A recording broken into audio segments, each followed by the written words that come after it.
I would like to call the school board meeting for November 19th, 2019 for the Des Moines Public Schools to order. Please take the roll. Miss Anderson? Here. Mr. Barron? Here. Miss Bradley? Here. Miss Caldwell Johnson? Here. Miss Della Gardell? Here. Ms. Ellsburn? Here. Miss Langford? Here. The first item of business is approval of the agenda. May I have a motion and a second to approve the agenda? Move approval. Second. Motion by Caldwell Johnson, second by Bradley. Please vote. Motion passes 7-0. Next on our agenda is approval of minutes for November 5th, 2019. May I have a motion and a second to approve the minutes? Move approval. Motion by Caldwell Johnson, second by Anderson. Any discussion, questions? Please vote. Motion passes 7-0. Next on our agenda are consent items. We allow any person the opportunity to speak to the board for up to 5 minutes following the presentation of an agenda item. If anyone wishes to speak to an agenda item, please go to the information desk to sign up. Remarks must be germane to the agenda, and we ask that you avoid reference to personalities and character attacks, as those types of comments serve no productive purpose. We appreciate your input. As a reminder to the board and public, the board will not engage in discussion or deliberation with the speaker regarding comments made to agenda items. Discussion and deliberation will remain among the board members at the board table with speakers' comments, informing said discussion, deliberation, and determinations as deemed necessary. Mr. Barron, do you have the motion?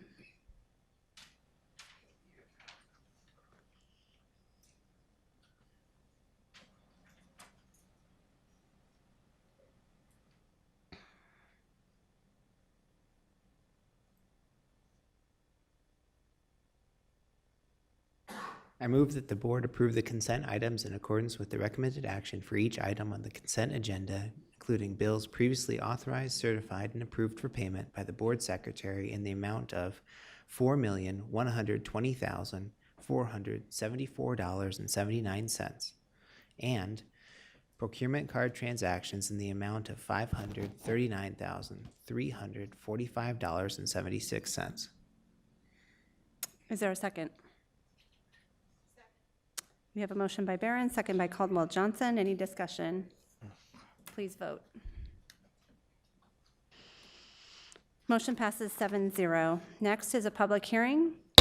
The public hearing will come to order. Is there anyone wishing to speak to item E1, public hearing for B8334, Studebaker Elementary re-roofing project?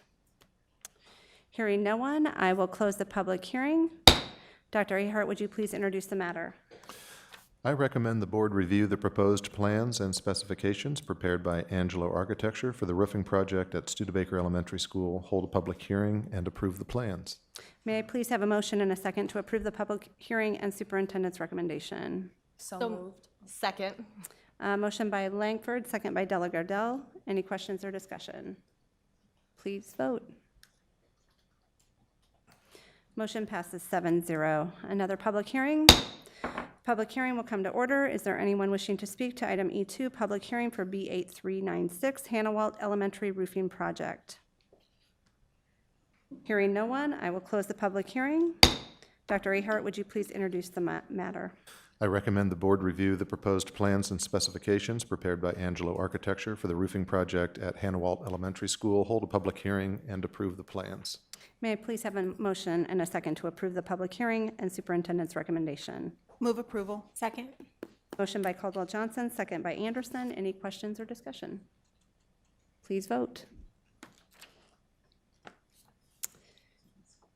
Motion passes 7-0. Next, a public hearing. The public hearing will come to order. Is there anyone wishing to speak to item E3, public hearing for B8397, Phillips Elementary exterior masonry restoration? Hearing no one, I will close the public hearing.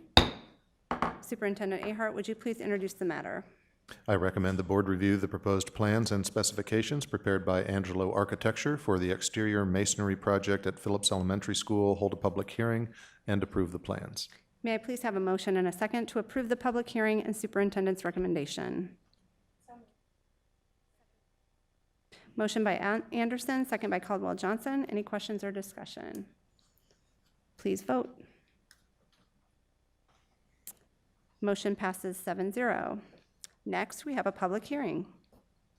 The public hearing will come to order. Is there anyone wishing to speak to item E4, public hearing for B8398 Central Academy ramp exterior masonry restoration? Hearing no one, I will close the public hearing. Dr. Ahart, would you please introduce the matter? I recommend the board review the proposed plans and specifications prepared by Angelo Architecture for the exterior masonry project at Central Academy parking ramp, hold a public hearing, and approve the plans. May I please have a motion and a second to approve the public hearing and superintendent's recommendation? So moved. Second. Motion by Caldwell Johnson, second by Della Gardell. Any questions or discussion? Please vote.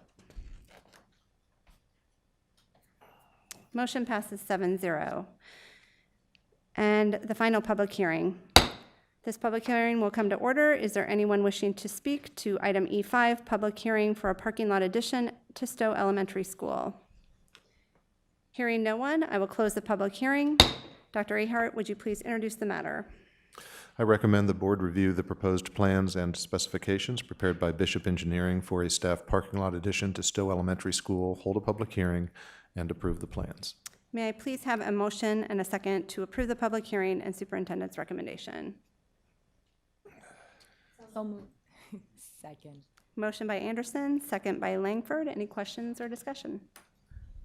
Please vote.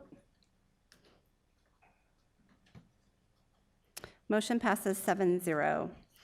Next item on our agenda is item F1, Community Stadium Proposal. This is a discussion item, and I know we do have speakers signed up. I will remind that if anybody is wishing to speak to this item, there are cards at the information desk for you to sign up. And after Dr. Ahart and Mr. Good have presented, I will call up those speakers individually.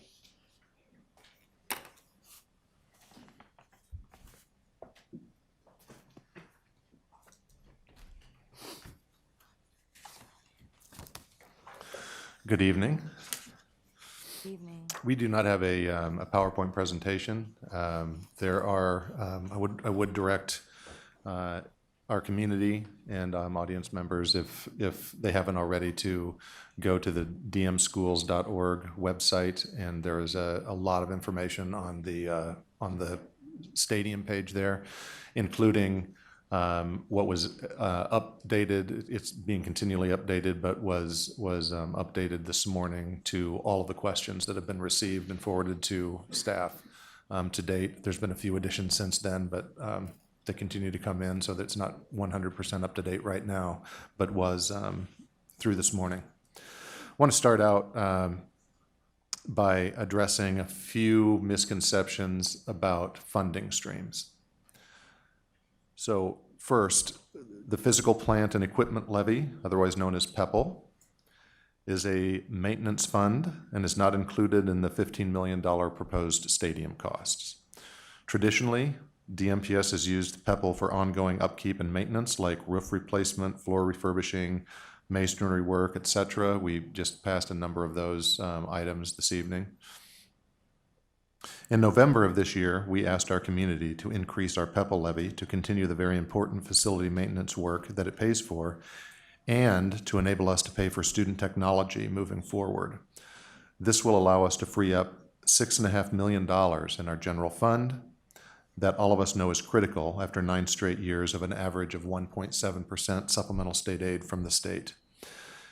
We will do with PEPL exactly what we promised our community we would do when we asked for that vote on November 5th, including reducing other levies to keep the total DMPS property tax levy flat.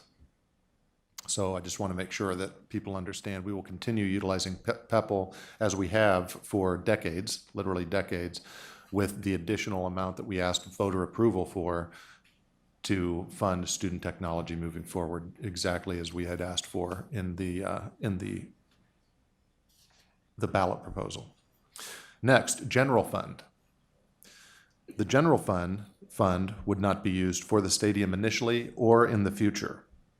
Our general fund is our largest and most flexible fund, and the only fund we may use to pay for teachers and other employees, utilities to heat and cool our schools, classroom materials, curriculum materials, etc.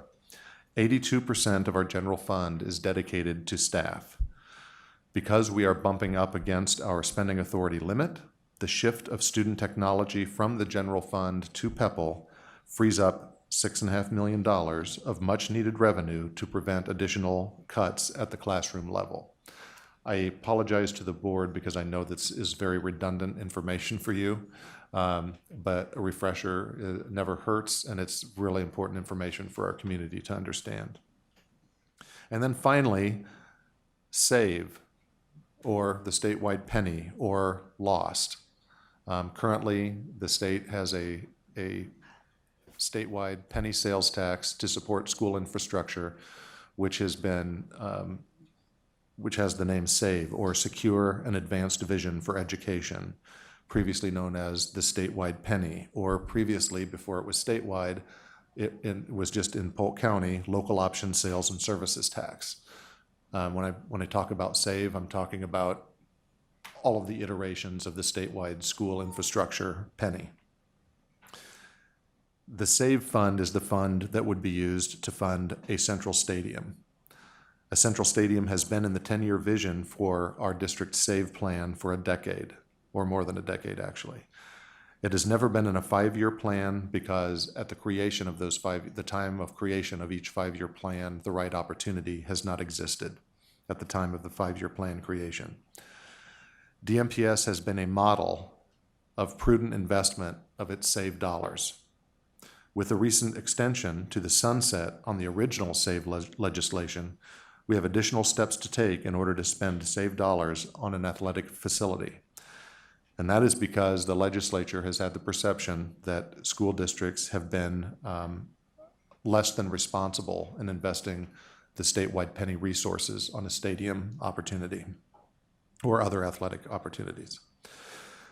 While our board does know how we have utilized our SAVE dollars, here is a brief overview of how we have utilized these funds to improve conditions for students and staff. In the last 10 years, we have invested $33.5 million on career tech opportunities. We have invested $16.6 million on early childhood, $14.2 million on performing arts, $21.9 million on safety and security.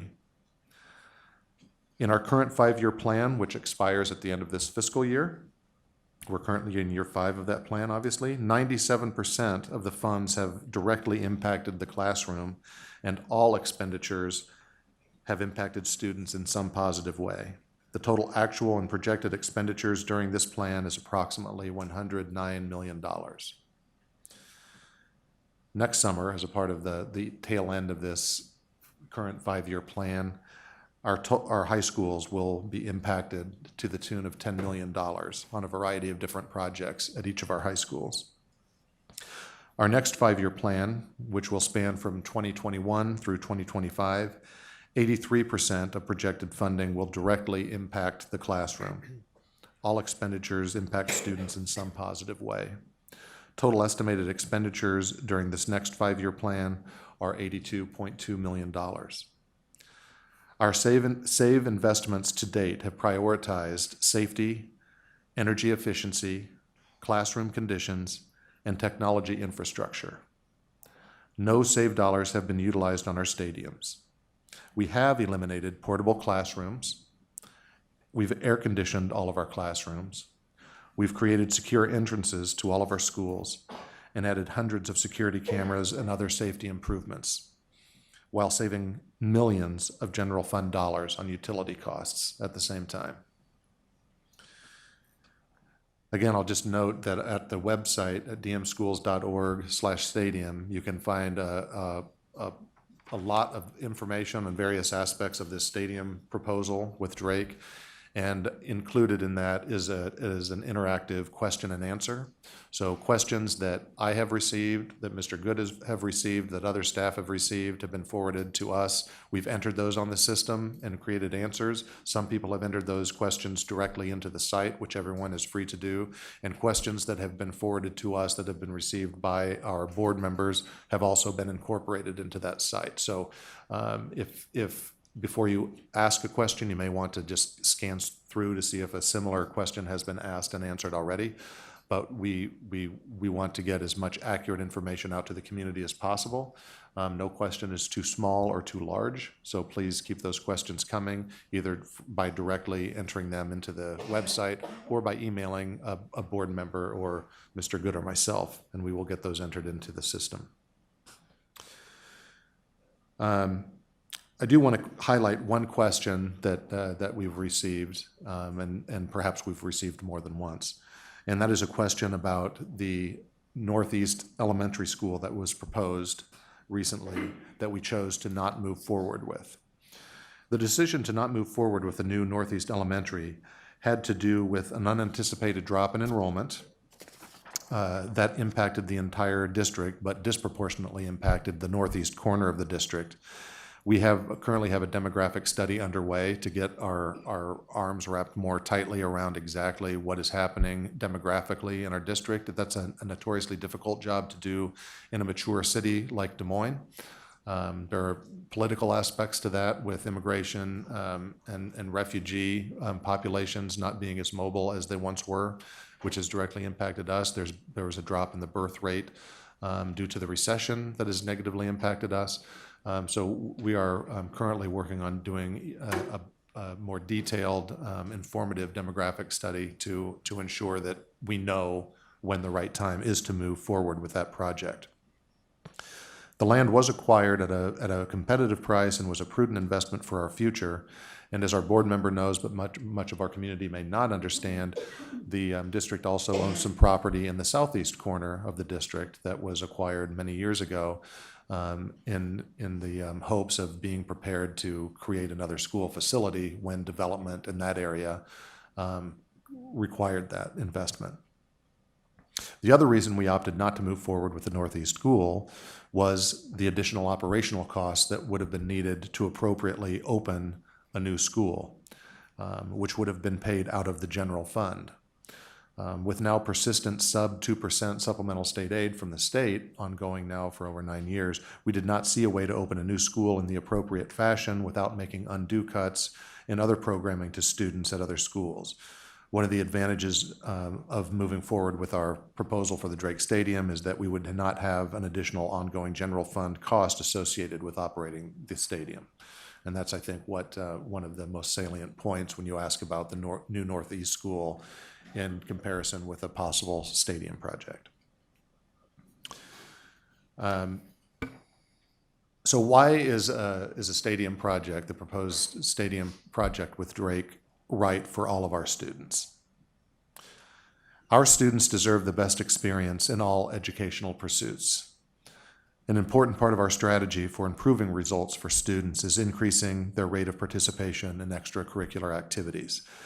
We have been very successful in this pursuit, with over 60% of our secondary students now active in at least one extracurricular activity. With more student participation comes increased need for practice space. A new stadium will free up our home football fields for additional practice space.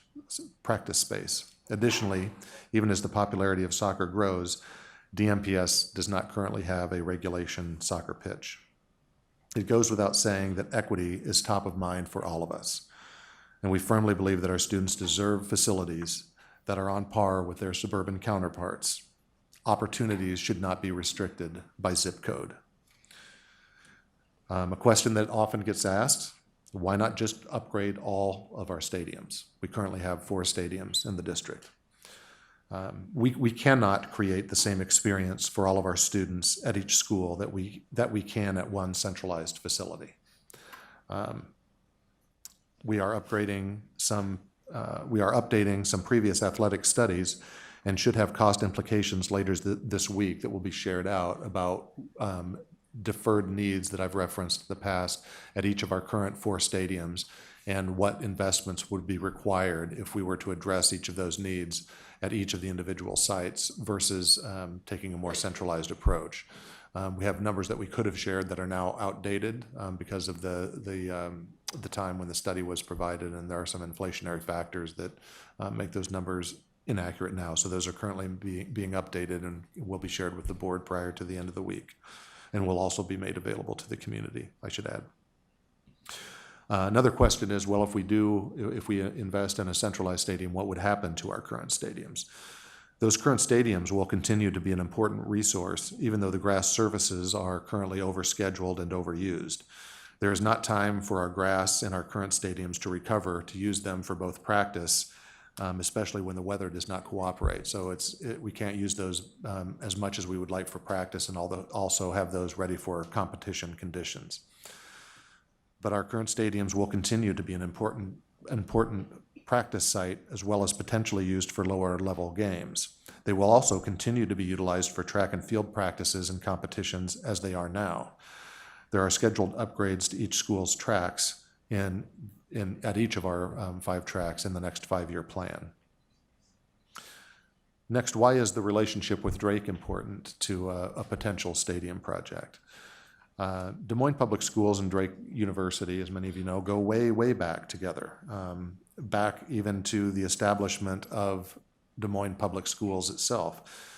It was president of Drake, Hill M. Bell at the time, who was a leading advocate for merging the neighboring school districts in order to establish what we now call the Des Moines Public Schools or Des Moines Independent Community School District. Dr. Bell said back in 1907, "It is certainly futile to think of a great city here if one portion of it selfishly ignores another portion. And I submit to you that selfishness is the only consideration that would permit the people of any district to use their influence against consolidation of a greater Des Moines school system." So fast forward that discussion back in 1907, fast forward over a century or so, and the relationship between our two capital city educational institutions has continued to grow and deepen in many forms. DMPS and Drake created a Master's of Science in Education and Culturally Responsive Leadership, which is a degree specifically designed for Des Moines school teachers. That was a result of our groundbreaking Blue contract a number of years ago. Drake University's Knapp Center hosts the Unified Sports Games, a partnership between Des Moines Public Schools and Special Olympics for disabled and non-disabled students to compete together. For more than a dozen years, Drake Stadium has been the home field for the Roosevelt Rough Riders football team. DMPS, Drake, and DMAC formed the 3D Coalition a number of years ago to identify, educate, and hire more minority teachers. Drake School of Education has been a key partner in the work of Des Moines Public Schools, supported by the Wallace Foundation to develop school principal leadership. An entrepreneurship program established between Drake and Hoover High School STEM Academy fosters students' business skills. Drake, Principal Financial Group, Des Moines Public Schools, and the Community Foundation of Greater Des Moines implemented a pilot program a few years ago called the STEM Pathway Initiative to help low-income students with education and careers. The Wanda Everidge Academic Success Symposium, sponsored by Nationwide Insurance and the Drake University School of Education, works with students of color to plan for college. Drake Bulldogs regularly show their support for neighborhood schools, from joining in clap-ins on the first day of school to being mentors and reading buddies. Drake School of Education, with support from Nationwide Insurance, established the Griffin Academy, an after-school program focusing on STEM and the fine arts at McCombs Middle School and Studebaker Elementary School. Drake education majors serve as tutors, working with students at DMPS elementary schools. Drake's Harmon Fine Arts Center has played host to programs sponsored by Movement 515 at Des Moines Public Schools, from poetry slams to its annual Teen Summit. And finally, the new Boys and Girls Club at Drake University provides programs and services for many Des Moines Public Schools students from a variety of our campuses.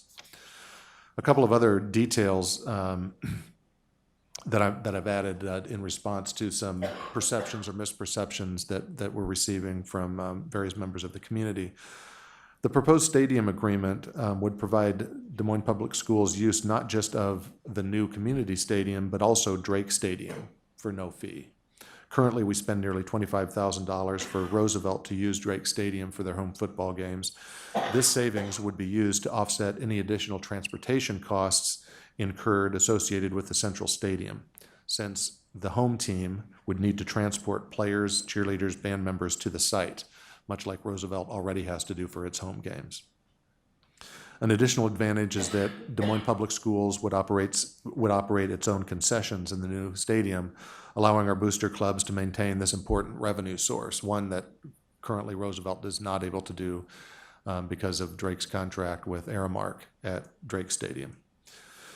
The The stadium would be located on a college campus, and this is an important one to me, providing the opportunity for DMPS to have thousands of students on a college campus on a regular and frequent basis. This opens the door to our students seeing themselves as belonging on a college campus, as being part of a college community. The ultimate goal of any activity is to create and foster a sense of belonging through a developed sense of self-worth and efficacy. We can tell students about college, or we can take them to a college campus and allow them to experience that environment for themselves. The stadium project would offer another opportunity for the latter. Finally, and then I'll turn things over to Bill if he has additional details to fill in if I've missed something. The importance of creating positive learning experiences from a facility standpoint is well documented, but not more important than the teacher in the classroom. The teacher in the classroom far exceeds the value of bricks and mortar. The local option sales tax was approved in 1999. Since then, DMPS began receiving sales tax revenue for school infrastructure in July of 2000 and has spent $631.3 million on school buildings and facilities throughout the district. Every single one of our buildings and every single one of our classrooms has been significantly impacted in a positive way. During the life of this funding source, going back to July of 2000, no dollars have been devoted to stadium improvements. We believe that this once-in-a-generation opportunity makes this the right time to address our stadium needs that will serve the entire district and community very well for decades to come. Said very well. I don't have any further comments. So with that, I'm going to go ahead and call speakers that we have signed up. One more time, will remind anyone wishing to speak that we do have cards for you to sign up. Linda Westergaard. And please come to the podium, state your name and address for the record.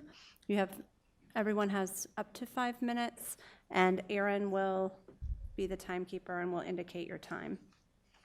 Thank you. My name is Linda Westergaard. I live at 4009 East 23rd Street in the city of Des Moines. And I'm here tonight just to express to the school district the disappointment that we as residents have regarding the lack of transparency. I was here, I spoke many times before the school board, how many ever years it was when the school district decided to close our schools on the east side of Des Moines. I'm here tonight because we have schools that are very crowded. Garton and Brubaker are at their capacity, they're over their capacity. We needed our northeast side school. It's disappointing to me that we have to learn about the school district's decision to not move forward with the building of that school by having to open up the newspaper and read it. I also, for full disclosure, am a representative on the Des Moines City Council, and I represent the northeast quadrant of the city. And it's disturbing, and I hear from parents every day about how crowded the schools are. And Mr. Good, you came to our neighborhood meeting and you got everybody excited about this new Northeast school. Everybody was looking forward to a school. And again, only to open up the newspaper to learn that it had been shelved. I'm asking the school district to please work with the city of Des Moines. We're your partner, and we should be working together to come up with solutions for our kids. And the residents, I've received calls, why are we spending $15 million on a stadium when you can't build our school? And we just need to have those conversations about what pots of money they were coming from, but we need to figure out a solution. We need to make this work so we have a world-class education. Our babies are our most precious asset that we have in our city. There's nothing more important than the kids, and they deserve to be able to be in classrooms that don't have 35 kids in a classroom. They deserve that, and I think we owe it to them. I know that the majority of our tax dollars goes to the Des Moines Independent School District. So I'm just asking that we have those conversations, that you become a better partner with the city. We're here, we want to reach out to you. We're just asking that you reach out to us, and let's sit down and talk about solutions. Thank you. Thank you. Kyle Weston. Why didn't they take our invitation to meet?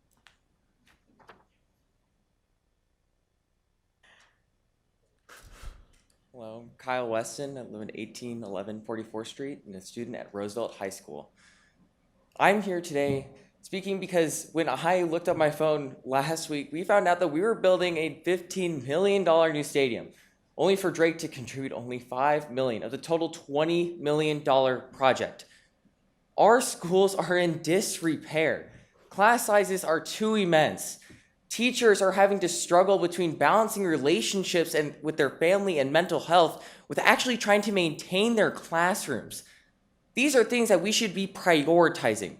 And simply seeing the image of a $15 million stadium does not accurately reflect our district as a whole. And it doesn't accurately reflect what we are currently trying to deal with within the classroom.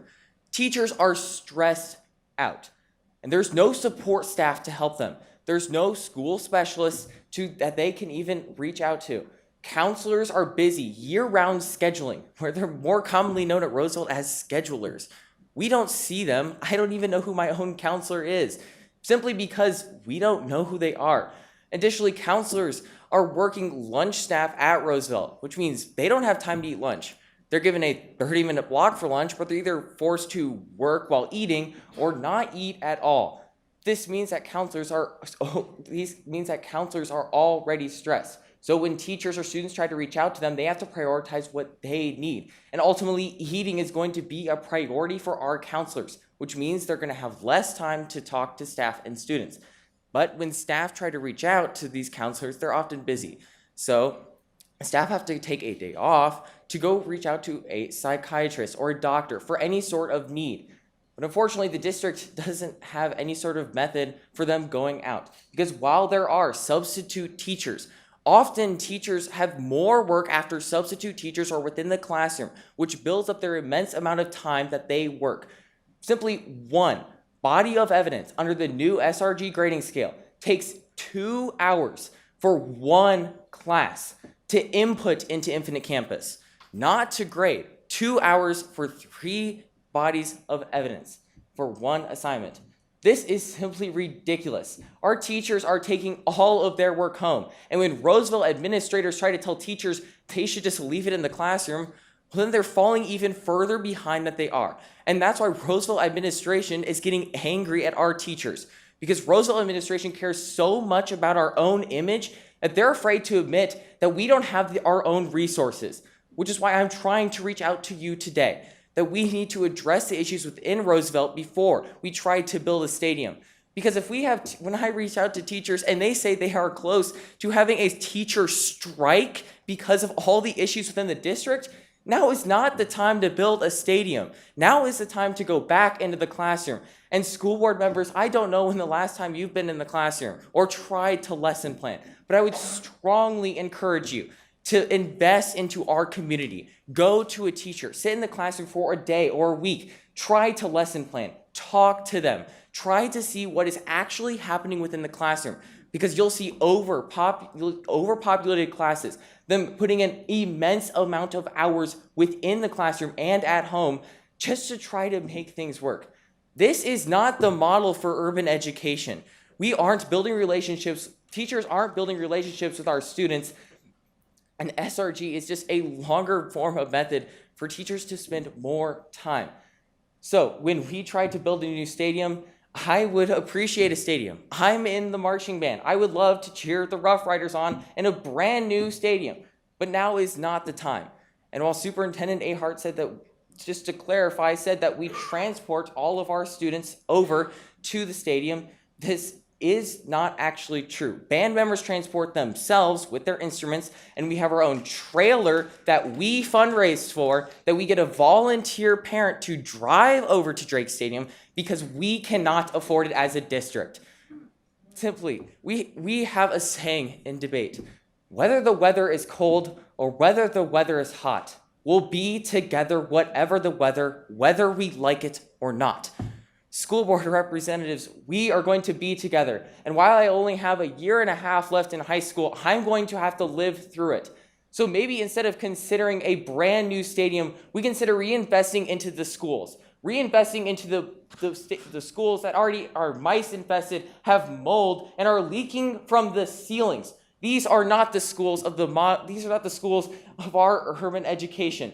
Instead of being the model for urban education, we're becoming the model of deteriorating education, which is why we must not build a new stadium and instead look towards our own schools. Step inside the classroom and please look to every single option before you look to building this new stadium. Thank you.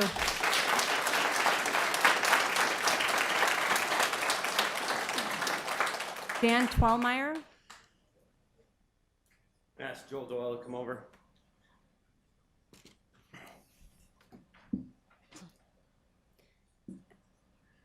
I'm Dan Twellmeyer.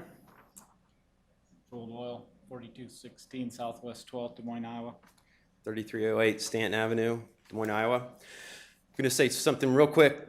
Gentleman said that there wasn't on the first two 5-year plans, and the opportunity presented itself. I'm going to submit that the opportunity was probably chased versus presented itself by misguided priorities. So these words are mine, not Joel's. I'm a lifelong Southsider. I graduated from Lincoln. My kids graduated or on track to do so at Lincoln. There's two words, synergy and transparency. You've heard transparency twice. I don't have time to unpack synergy or lack thereof, but I would love to do it with some of these ADs that are probably in a state of frustration as well. I'm not anti-sports. I coach, I officiate, and I spectate high school sports. I'm going to refer to our committee as FAC going forward. I missed the first meeting. February 13th, these are dates on the minutes on the website. Jason Allen came to our meeting, indicated $40 million of athletic needs. $16 million of that was towards a downtown stadium to be built on the DICO site. Page 26 of your needs assessment, it's a 2019 document, you can find that number. Bill Good then stated, kind of a thanks but no thanks for coming. We don't have money to fund any athletics, not only the stadium. I went away very disheartened as a parent of an athlete, but it was time to move on. March 6th, Bill tells us, well, there is some money for athletics. And internally, I'm like, huh, what? Okay, I knew not the stadium, but there was some money. So then we got the $300 million needs list, okay, the big needs assessment list document that I referred to previously. April 3rd, this time was mostly spent at Wright Elementary with a tech person from DMPS and learning about PEPL. Bill then also summarized at the end that there's an $82 million budget, 5-year plan coming, $64 million allocated towards projects with a 10% contingency. You do the math, that leaves about $10 million where that's going to be accounted for, I'm not sure. April 22nd, we get an email that we received the next 5-year plan draft. I went line by line looking to really do kind of the advisory work that I thought we were going to do. But be that as it may, there was a lot of hard costs, I call it, concrete, electrical, HVAC, all that kind of stuff. Well, there's some variables too, because there's athletic stuff and there's some other little things. So I'm like, okay, there's going to be some discussion at the May 15th meeting too, and we get that and we arrive at our last meeting. I'm really ready to kind of dig in and provide some input and whatnot. We get asked 2 questions towards the beginning. Do you support PEPL to be put on the ballot? Yes. Does the committee wish to move this plan forward? And I'm just like, what are we talking about? Are we ready? We haven't even discussed. So I started asking questions. And again, it goes back to synergy, and I don't have time to unpack it. But at the end of that, I asked the questions and questions and questions. Another member responded, really? After I asked this question, and it was about the potential of building the downtown stadium again. That came up. Bill said at that meeting there was a 70% chance within the next 2 to 3 years that we were going to build a downtown stadium at that DICO site. Now, mind you, that 5-year draft plan that was submitted to you in July did not have anything about a DICO stadium. Okay, nothing about a DICO stadium, nothing obviously about a Drake stadium. So we were left with to reconvene if we needed to. September rolls around, DICO stadium possibly, nope, didn't happen. So go to last week, the big splash happened. You guys didn't get wet, but you guys are all muddy because of, I believe, the irresponsible actions from these guys. 2 things. President Martin said in the press conference last week, over the summer, Tom really had the opportunity to do something special. Over the summer, we were not notified of this. You guys weren't notified of it. I heard that it was a 24 notice before you guys even heard of this. This bill, AD from Drake, Brian Harden says, Bill, this stadium will be built because of you. And that is very true words, very true words. So I apologize on the back for these 2 that you guys have to deal with all the mess now that has become of this, that you guys have to kind of fight off because of questions from the media and whatnot, and that shouldn't happen. Thank you for your input. Isabel Brace.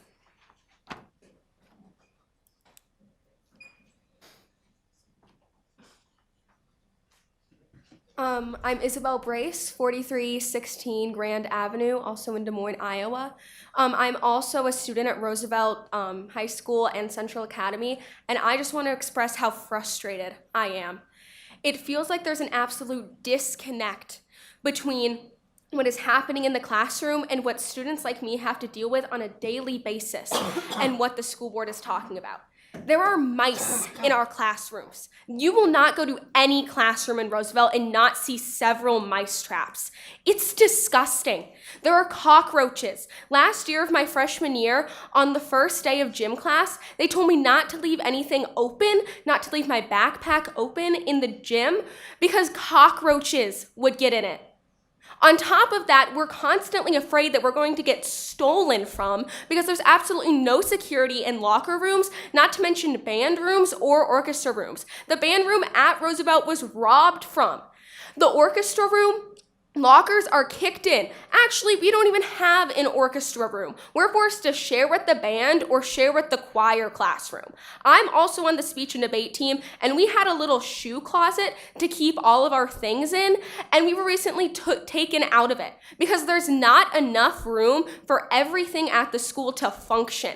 If you're going to say that you care about extracurriculars, that you care about students, and that you care about everything that you're doing, you need to realize that students are struggling.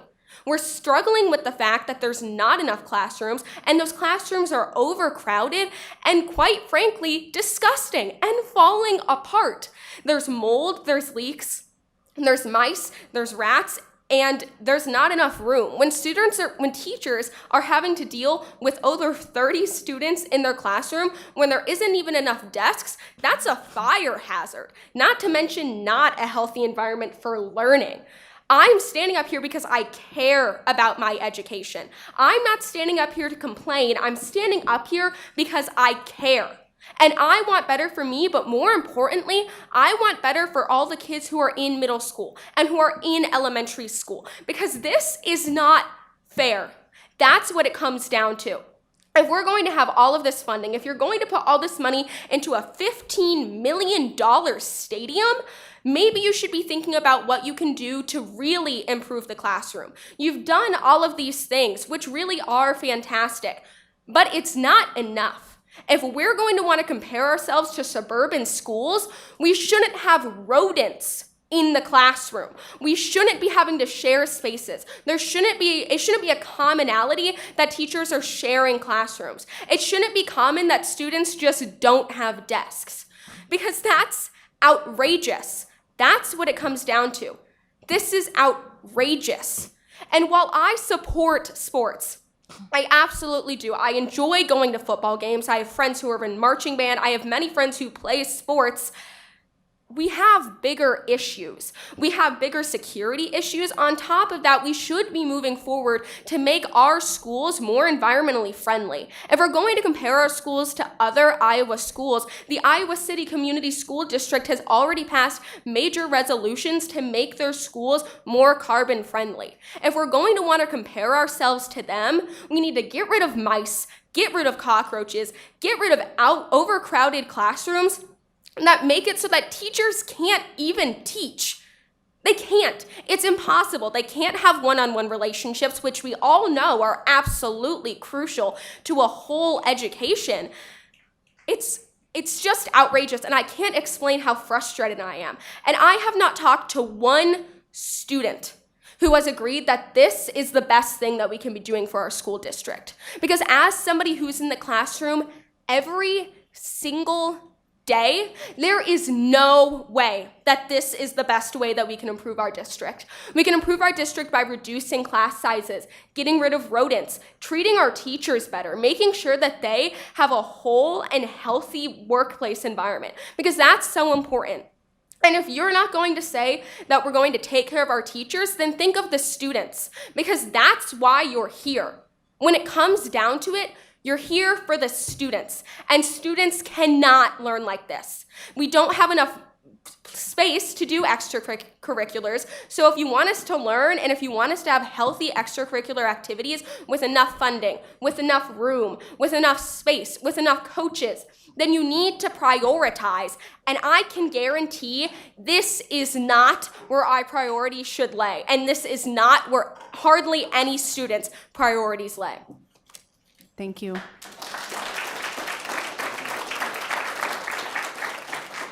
Michelle Huggins.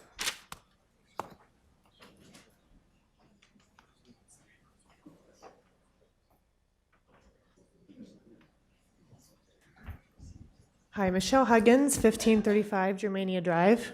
I have a little bit of different take this evening. I'm here to show our family's support for the continued partnership of Drake and DMPS, and specifically for the DMPS Community Stadium at Drake. Our twins, Finn and Isabel, who are active and involved in 7th grade at Merrill Middle School under the leadership of Kate Pennick. Our daughter Isla is a 1st grader at Perkins under the leadership of Michael Derrick. In addition to running the Perkins PTA Carnival, at the largest fundraiser for the school each year, I host an annual fundraiser for Perkins in our home every fall to help families in need at Perkins. We are also a Ryder Club softball family, utilizing the softball fields, weight rooms, and gym space at Roosevelt as future Rough Riders. But we also pay time for other facilities in the surrounding communities because we don't have enough facilities here in our district for everyone. My husband serves on the Polk County Early Childhood Iowa Board, which works to ensure that all children have access to early childhood care and preschool education. All this to say, our family is invested in DMPS and invested in creating the best educational experience for everyone. Education does not solely exist in the classroom. Providing a variety of opportunities for DMPS students to engage is important to overall success of all of our students. Those opportunities live in many places. They live at the district science fair, where our twins learned that they will be competing in the district finals. They learned that last week. Go Merrill. Perkins was the highest ranked elementary school for MAPS testing last year in Des Moines Public Schools. They are also representative of 31 countries of students represented across the globe at that school. That's a fantastic educational experience that you are providing for our students. Thank you. But Those opportunities are not confined to traditional classroom spaces. Those opportunities extend to and thrive on athletic fields, where they learn leadership skills, how to work hard, how to overcome challenges, how to win gracefully, and learn from losses. Lifelong skills are learned in all of our classrooms. Athletic fields just happen to be one of the largest in size. Our city leaderships work hard to create a place in Des Moines that we can be proud of. Des Moines is consistently on the top ranked list for best city for you and fill the blank recently. To support one another in that effort, our schools must be an equal partner. DMPS does a fantastic job in providing diverse experiences for students and excellent educational leadership across the district. It is important that this same standard of excellence is reflected in our facilities buildings as well. DMPS is the largest school district in the state as well as one of the oldest. You are a leader in urban education. You have proven you have a tougher job than your colleagues and your friends in our surrounding communities. Just because it's harder and we may face different challenges does not mean that we shouldn't expect and deserve the very best for our kids. DMPS is a leader in energy efficiency with a decade-long record of setting the gold standard for energy efficiency. You have proven time and again to be good stewards of the operational funds, general funds money entrusted to you. DMPS facilities is held in the highest regards from your colleagues across the nation who recognize you in this operations efficiency. Well done. The partnership between Drake and DMPS and the DMPS Community Station at Drake is the best of all opportunities. The community stadium allows you to continue to be good stewards of our taxpayer dollars by repurposing the operational funding resources you are currently using to maintain 4 separate facilities. Operational costs that will fall to Drake at the community stadium will allow you to bolster your operational fund, the same funding bucket that supports teacher salaries and continued education, all while providing a top-of-the-line experience to students from multiple high schools, all in one facility. The Huggins family commends you for your tireless efforts throughout the year as an advocate for DMPS and implore your vision and leadership to support the DMPS Community Stadium at Drake. Thank you. Thank you. Ben Graber.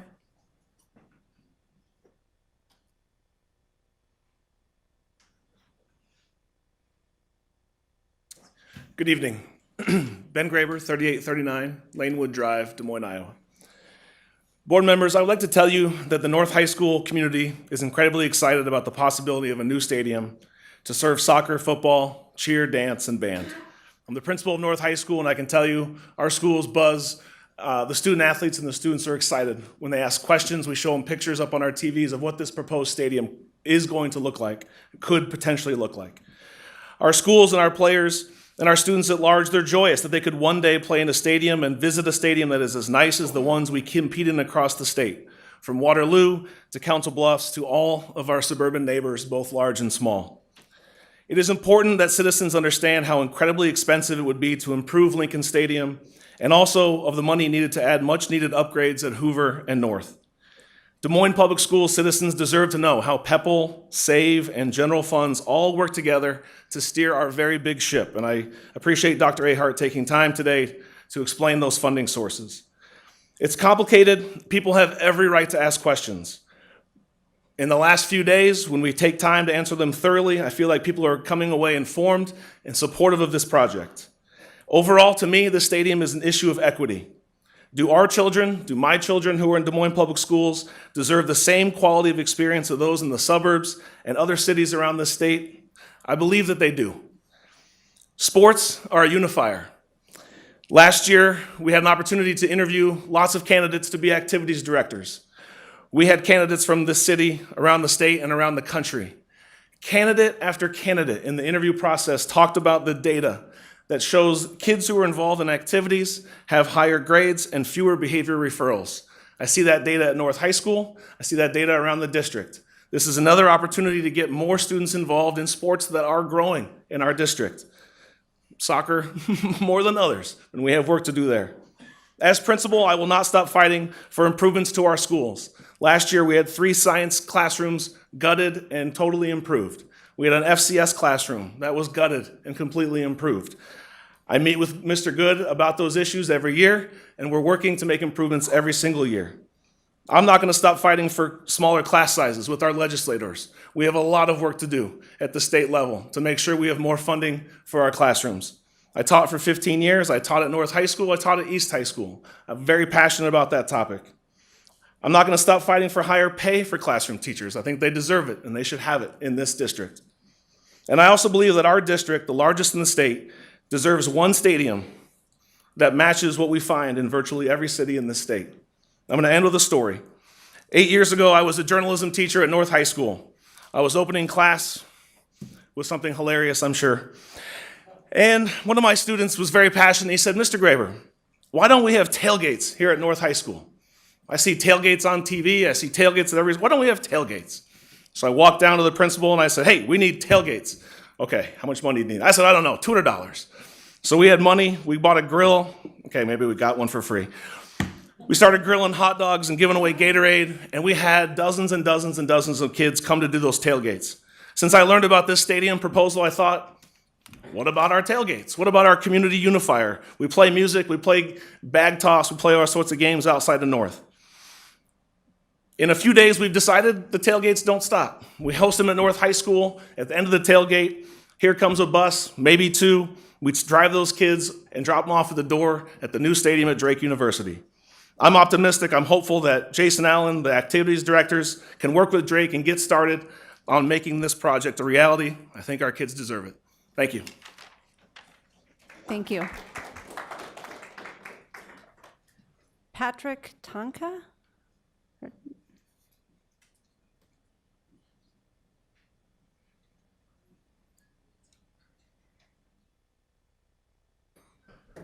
Good evening, members of the school board. Dr. Ahart, my name is Patrick Tomka. I'm at 5201 Shriver Avenue in Des Moines, Iowa. I'm a proud graduate of Perkins, Callahan, and Roosevelt High School. I grew up in Des Moines. I attended Des Moines public schools, including Central Campus, and I chose to move my family back to Des Moines from Washington, D.C. 3 years ago. I'm a proud father of 2 girls that will attend Des Moines public schools, and I strongly support this stadium project. When I was at Roosevelt, I attended 4 years of home football games at Lincoln High School. I had high school friends throughout the district that played in facilities that were less than those of our suburban peers. Myself and 3 of my 4 siblings attended Roosevelt and competed in athletics during those formative years. I have the unique perspective of being an employee of Drake Athletics, an unapologetic lover of Des Moines, and thankful for my Des Moines Public Schools education. Particularly thankful to Principals Barb Mulcahy and Dr. Larry Martindale and the influence that they had on my life. This is a great thing for Des Moines Public Schools. I'm excited for the current and future students that would utilize the best stadium in the state of Iowa. I'm excited for all the parents as well.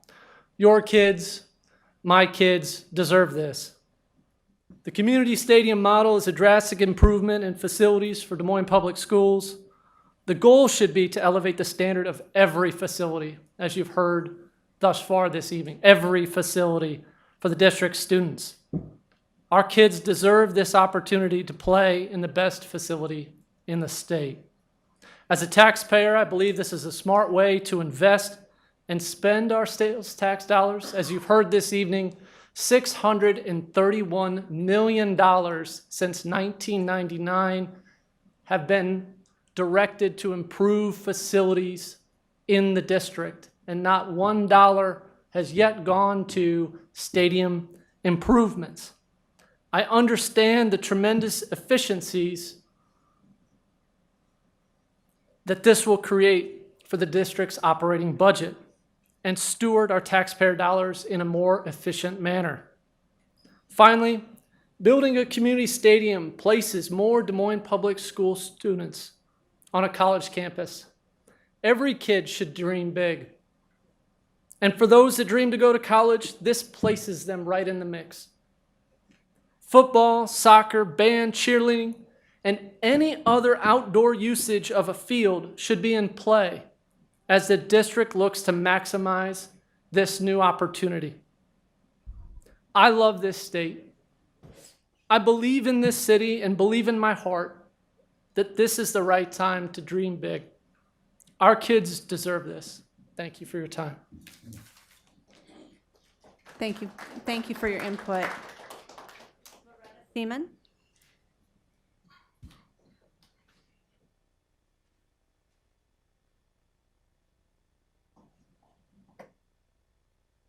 I'm sure you all wonder why I'm here since I'm from Clive, Iowa, and I was on the West Des Moines School Board. I'm here to tell you thank you.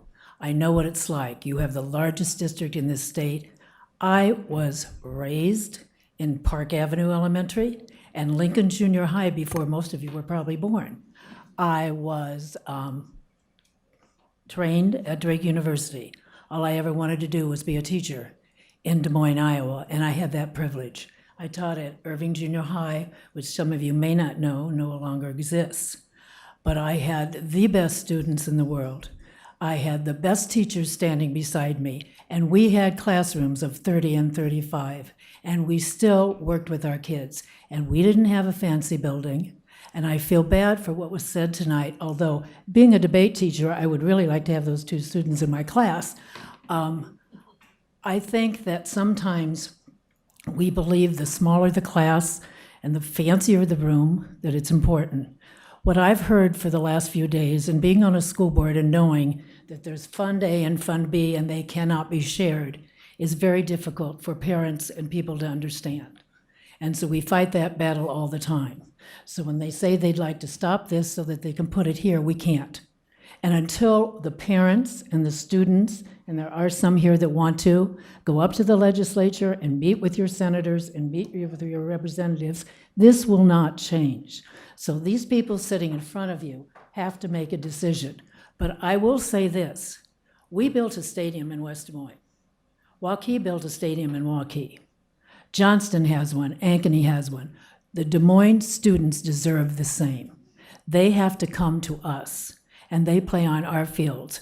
They have a right to have the same thing. The children in Des Moines are no different than the children in West Des Moines, Waukee, or Urbandale. I taught at East. They're no different than your East High kids, than Valley kids. They have the right to dream. They have the right to have that chance. Drake University is giving them land that I park on right now for the games. They are giving them land. They want to be part of them. But I want you to know, as an alumni board member, we have come into the schools, we have mentored kids, we have worked with kids, we have been everywhere that we can be as a university to help children, because that university, led by a new administrator, Marty Martin, believes in kids. They believed in it when they put Boys and Girls Club there. They haven't stopped. They're continuing to do this. They want to be a partner. You have Grandview University on the other side that partners with East. So you do have people who care. If you have needs that can't be fulfilled, you need to call on us. Because many of us who live in these suburbs were raised, born, and trained in Des Moines. So thank you for what you do. I know this is a tough decision, but you need to know that people do care, and you need to know the classrooms I've been in, speaking to the children I've spoken to, there are good teachers and very, very bright students. Thank you.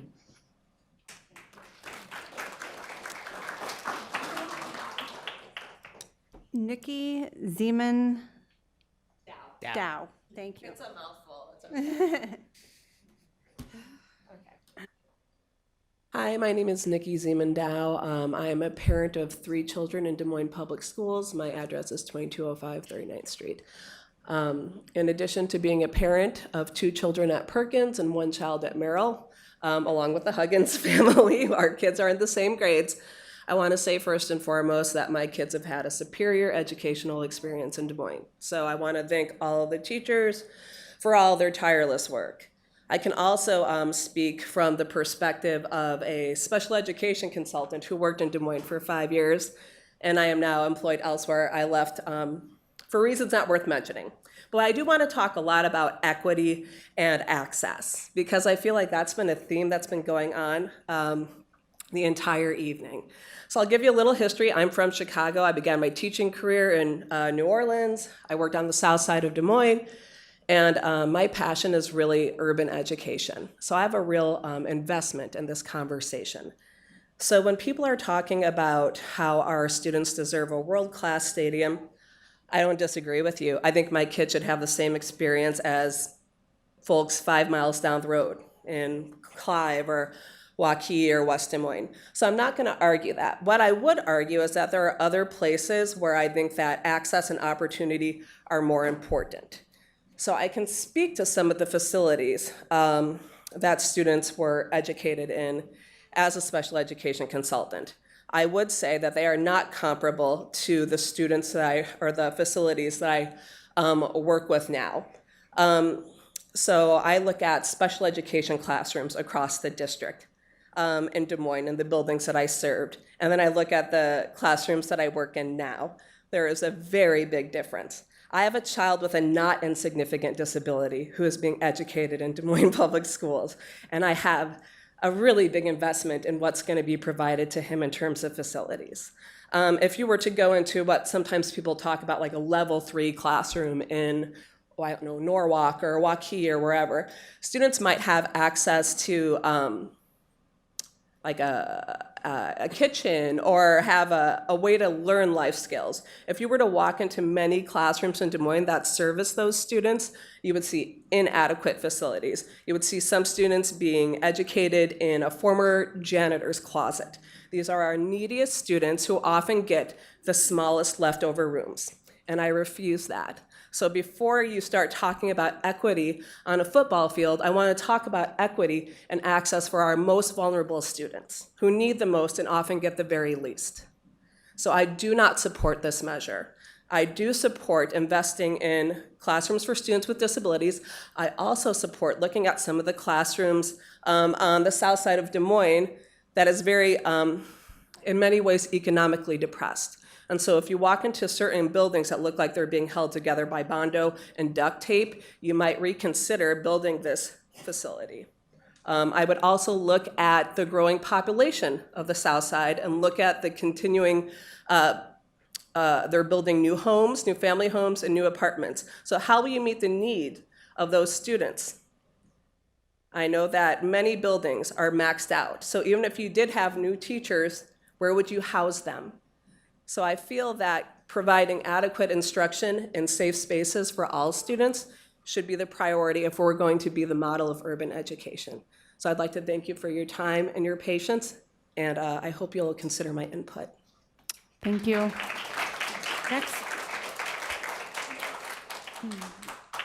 Next speaker, Luis Arredondo. And if you could please state your name and address for the record. That was fast. I was getting my notes ready. Luis Arredondo, 1136 22nd Street, Des Moines. I'm originally from Mexico, and I've been lived in Chicago for 10 years. I also lived in Brazil and different countries, and I just have to say this is an amazing city to live in. My kids are Des Moines Public Schools. Will be students, and I just want to thank you for everything that each of you do. First of all, I want to say I support this measure. I'm a big fan of sports, and I've personally been affected or impacted by my coach that changed my life through athletics, and I think that's a great opportunity for us to have a great impact in our community, especially soccer, because football is what everybody, especially in this community, plays. I would say a couple points that I have is that I know there's around 100 adult soccer teams that play, and they usually go to West Des Moines. They pay about $75 per hour to play over there, or in Altoona, in the turf fields. Where I'm going to is that we're losing a lot of revenue from people in the city having to go outside the community. So if you go to any big city, there's turf fields in the city for kids to play. Every neighborhood in Chicago, Atlanta, I mean, if you've been to big cities, that's what's happened. So I think we definitely need something in the community. I'm also very surprised that Des Moines is not one of the powerhouses for soccer in the state, because I've seen the talent of kids. I'm also on the board for a soccer league. And we have about 60 teams in one league and about 50 in another league, two leagues of Latino, mainly Latino kids. And I think there's a disconnect when it comes to after they get to a certain point about high school age, then we cannot compete with the suburb teams. I'm not here to say, hey, we need to compete, but I think creates an opportunity for kids to have a chance of really learning and growing in different ways. So I'm a supporter of that. My challenge for you guys is, I think the precedent that we're potentially giving here is that anytime that we receive money, to give it to Drake. I love Drake. I live by Drake. But I would love to see a stadium built in one of the schools instead of at Drake, if we go that path. Thank you. 2 people support that. 3. So in the future, I think we want to eventually redo every stadium and not just, well, Lincoln, I'm not sure. I'm sorry, Mr. Chia. But Lincoln does seem to have a lot of things to work for. But I'm really a big proponent, supporter of this measure. But my suggestion is that you guys consider building a stadium, a nice stadium, or maybe 2, or maybe turf a couple of fields. North, if you go to North High School, I think they've even canceled some of the games, soccer games, because I think Ankeny canceled the game this year because they thought, oh, that field has too many holes or whatnot. So I'm not saying build the best stadium in the world or in the state, but I think we can do a little better in giving our students not just one big stadium. Because the reality, if we build one stadium for 4 high schools, they're gonna see the stadium once, 2-3 times a season for them to play or practice. How many times are they gonna be able to practice there? Not many times. So I love Drake, but please consider that. And that's it. Thanks so much. Thank you. Connie Bozen.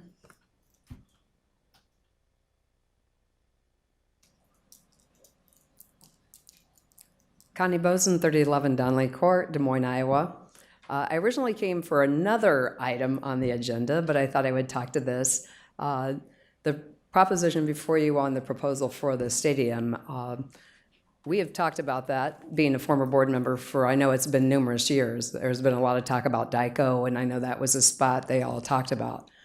But when I heard about Drake, it even made more sense, only because of the connectivity and the opportunity. I know, being an East High person, what the relationship we have from Grandview. If it hadn't been for Grandview joining us, East High would never have had the artificial turf and some of the improvements that were made. A lot of the improvements that were all made, which were always because we did fundraising. But again, the synergy between the 2 schools has made our stadium, I say East High Stadium, the best one in the city.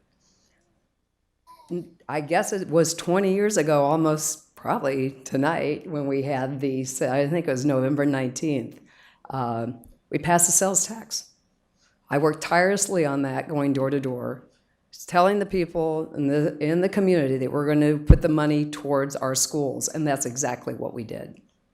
Every other district put money towards stadiums, to extracurricular things. We put it where we said we were, and I'm very proud of that fact. We've all had tough decisions, having sat in your seats, and I think that we have continually focused on what we felt was the best for the students in the school setting.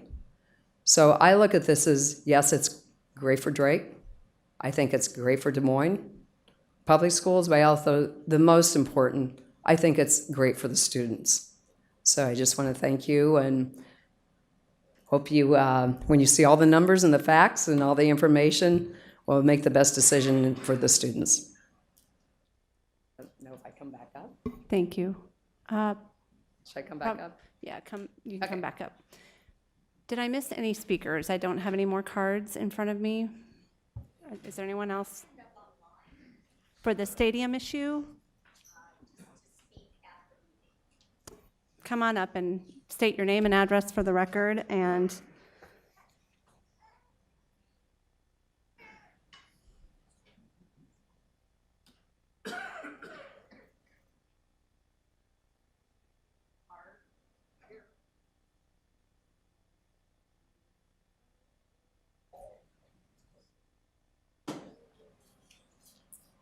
My name's Christy Barzin, 420 51st Street. I have more questions than anything, and so that's why I gave my card there. And thank you for all that you do, and thank you, Dr. Ahart, for all that you do. I mainly am here to say I have a child at Roosevelt, and there's 35 to 40 kids in most all of his classes. He comes home and says he can't hear the teachers. There are loud girls. It's always the girls, I don't know why, this is just what he says, that are fighting. The teacher just like carries on and talks. I think they don't know what to do with the disruptions in the classroom, and so they just try to keep teaching. And so when I asked someone, they said, don't ask them for more money, they're going to tell you there isn't any. And they're going to tell you that budget was set and nothing matters. And then I went to the Des Moines school site, and I'm not here to gripe about the stadium, but the reason people don't understand it is if you go on these sites to see the budget and all the different pots, but people don't understand that. If they don't go and look at this, funding sources, a general fund, management, PPEL, capital projects. Is that the one for the stadium? Is it capital project? Yes, okay. And so then you have to go in and read. No, capital project. Which one is the stadium money in?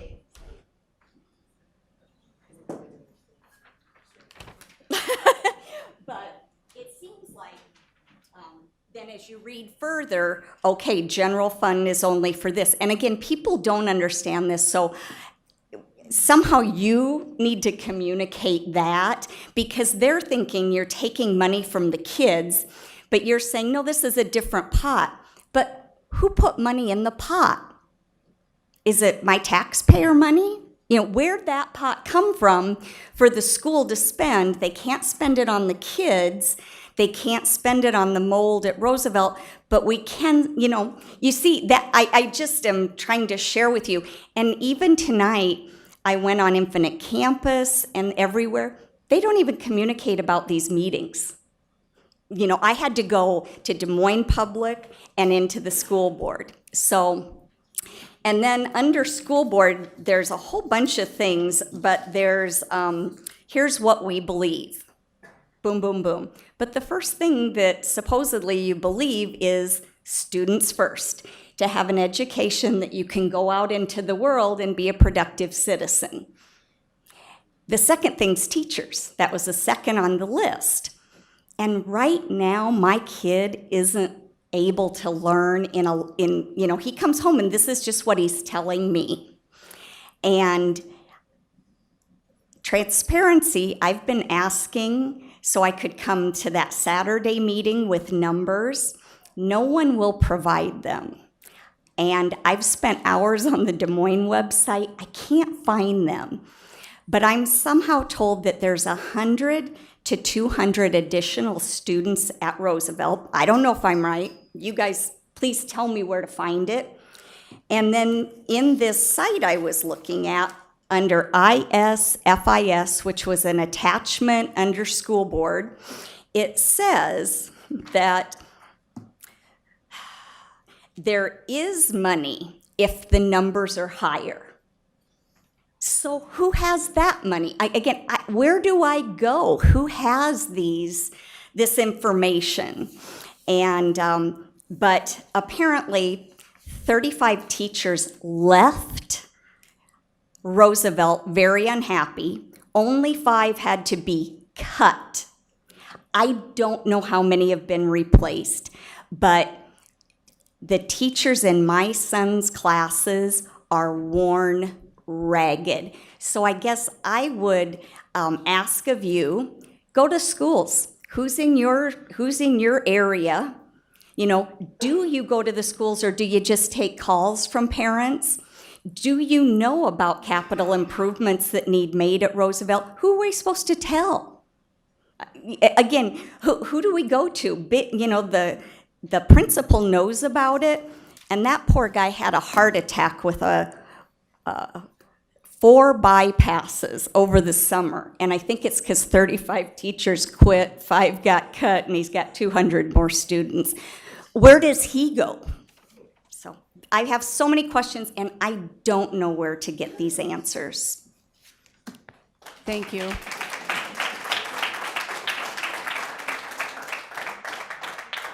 Are there any more speakers? Okay, now I will open this up to board questions and discussion. Anybody? I have a question. Ms. Anderson? My question, let's see.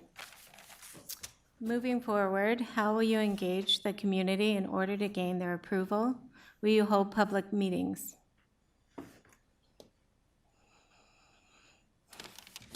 We didn't have a plan to hold public meeting. We've held public meetings on a variety of topics over the last couple of years, and it's been notoriously difficult to get folks to show up to those. We will be pushing out information on social media as well as on the website to continue to respond to questions that folks have. And you know, we certainly are open to any other ideas that folks might have. There are a lot of people here tonight. I mean, I think people will show up.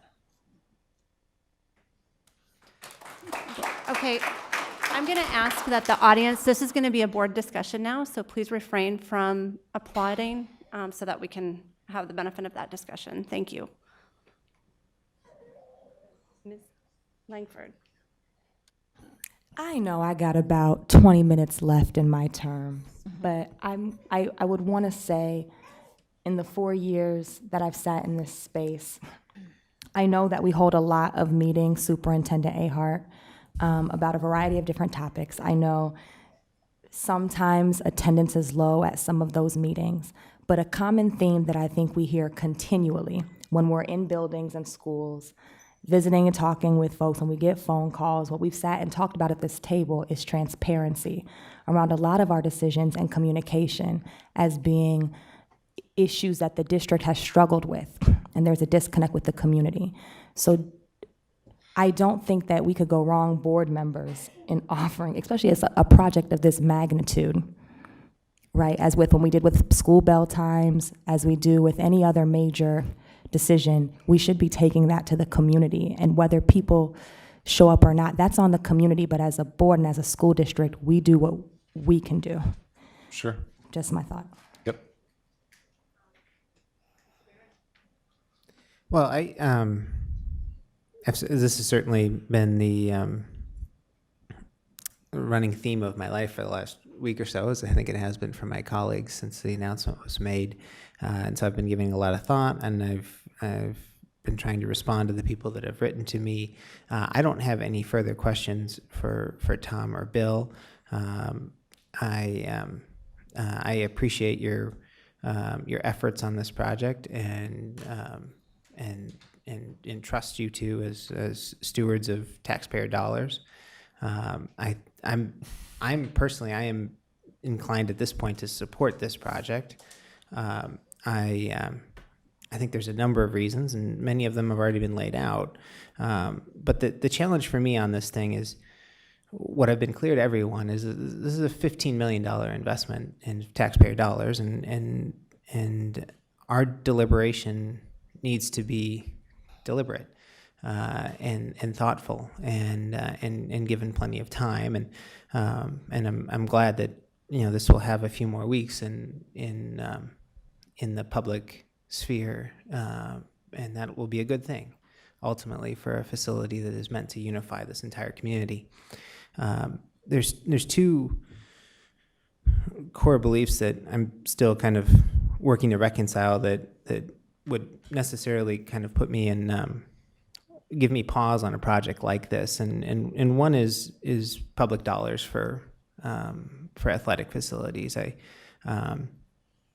many years ago worked in federal education policy, and one of the bills that I was responsible for drafting and introducing was a school repair and infrastructure bill. Would have been the first federal investment in public schools, and we always included a prohibition on use of those funds for athletic facilities.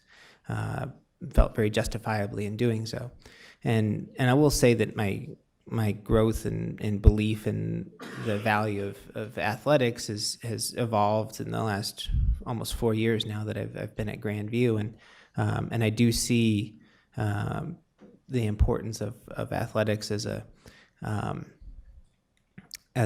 another educational sphere for our students, teaching a lot of the skills and qualities that we value as educational institutions and as employers. The other belief that I'm still wrestling with is a pretty strongly felt belief that no one takes hope from brick and mortar. That the investments that we make in ourselves and in people is the most meaningful thing that we can do as public officials. And so on the one hand, I look at the lovely and well-produced video for the stadium and think that's not where my priorities go as a public official. However, I know that there's value to the students, and there are students who would use that facility on a nearly daily basis. And so as I think about this more, that's my thought, and especially after listening to folks for the last hour or so, the reality is there's no one thing that this board or this administration can do to address the gap in equity that we are confronted with our neighboring districts, and I'm proud to be a part of a board that wrestles with and puts the implications of being an equity-focused board front and center. I do think this helps us in that regard, and whether it's the right use of taxpayer dollars is another matter. But I'm grateful that this has been brought to us for consideration, and I think it's something I look forward to discussing and questioning about for the next couple weeks. Thank you. Ms. Caldwell-Johnson. Thank you, Madam Chair. Well, as a result of not only the public comment tonight, but also the information that was shared by the superintendent, I probably have at least 10 or 12 additional questions that I'll get out to the superintendent and my board colleagues tomorrow. But absent those questions, I want to speak to process, or the lack thereof in this case. Shouldn't come as a surprise that as a board, we typically take the time to do our due diligence on everything that comes before us. And I feel like in this particular case, there has been activity that has not given us the time nor the opportunity to contemplate something that I think has great significance, not only for our district, but for our community and for our students. And I have to admit that as excited as I wanted to be about a project like this, the wind has been taken out of my sails because of the lack of process, the lack of transparency, and the opportunity that was missed for us to get behind something that I think could mean something great for our students. But because we didn't take the steps necessary to inform this board and to inform and engage our community, we've missed an opportunity. I guess I would liken it to the end of the Cleveland Browns game the other night, when Cleveland should have been super excited about the opportunity to have beaten a couple of major teams this year, but because of the missteps of one player at the end of the game, everyone's joy was taken away. And I have to tell you, Superintendent Ahart, that because of the lack of process, and because we did not have an opportunity as a board to actively engage and go alongside you to not only understand the opportunity this project could bring to our district, but to our community, you've taken away my joy. You've taken away my joy. I'm going to go to something that was just brought up about issues about community presentations and the opportunity for formal engagement in our community. I don't know of a single project or a single initiative that has come before this board where we have not taken the time to not only do our own due diligence, but to seek the feedback and input from our community. And I would say that we should not move forward on this project until we do exactly that. At the end of the day, it is so important for us as a board to not only hear what our community has to say, but to also have the benefit of the feedback, both positive and negative, so that we can evaluate the merits of the project. And so I'm going to say, let's put a pin in it. We said that this was going to come online, or someone said it was going to come online in 2021. If in fact this is the right project for this district, I don't care when it comes online, but I want to make sure that in everything we do, that we have the benefit and feedback of our public so that we can make an informed decision not only on the merits of the project, but also based on the sentiments of those people that put us in these seats. The final thing that I'm going to say is that we should take the time required to do it and do it right. If this is the right project for our district and this is the right time to do it, we will hear that loud and clear from the public. But if it's not, we'll hear that as well. And I think we should not take another step until we've heard that from our constituents. Goodell. I want to echo just a little bit of Terry's sentiment. Recently, I was invited, along with Cindy as board leadership and board members, you've heard me talk about this before, we were invited to present on the board goals to a community problem-solving committee to engage, the community. It was part of, Dr. Ahart's work, but we were there to present on board goals, and then Dr. Ahart and his team are gonna run with that feedback from the community. And so, in that presentation, we talk very acutely about where our power comes from, and the power of this board comes from the community. And I want to thank absolutely everybody for every phone call, email, text, message, everything that I've gotten so far in the stadium. And I want to encourage you that if you haven't yet, and you have questions and you have things to say, that you should absolutely send those to us, because the board's still doing our due diligence. We're not making a decision tonight. So we still want to hear those comments and those feedback. I also want to continue to encourage, parents to get involved and learn more about some of the work that we do on the board through the Community Legislative Action Team. A lot of the issues that we're talking about tonight are those same issues that we sit down with legislators and talk to during session. And I'd love to have those perspectives and those voices, particularly our students, to come out.